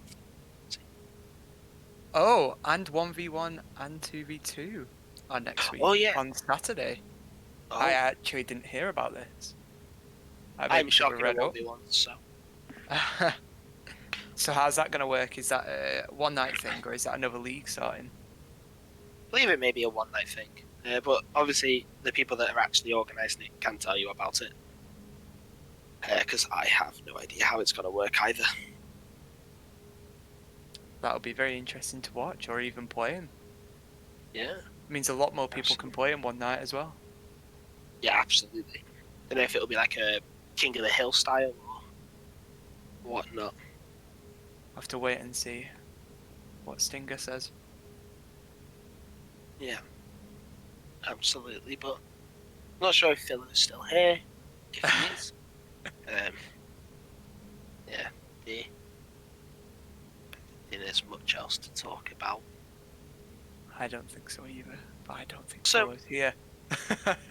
So what we'll do is we will, I guess, disappear. Thank you very much for having me on as a caster. It was an absolute blast. Games were amazing. We will hopefully see the same viewers and more at the same time next week for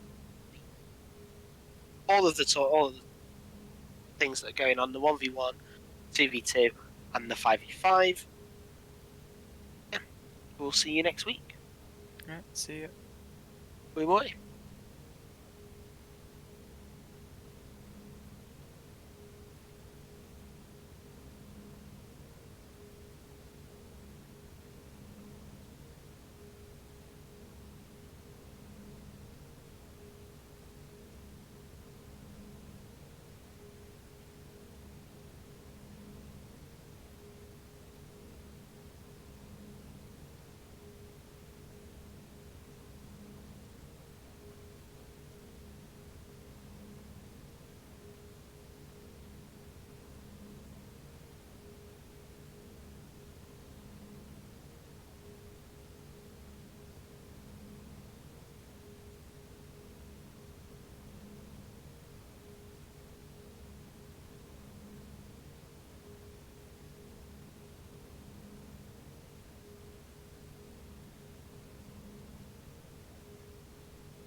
Hi.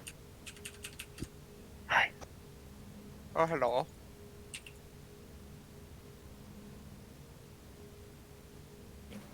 How is you?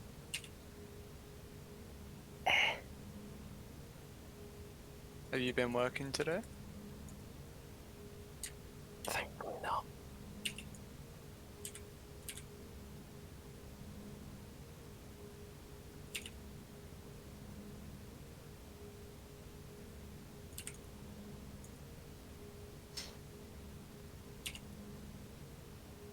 Do you want to watch my Udia play?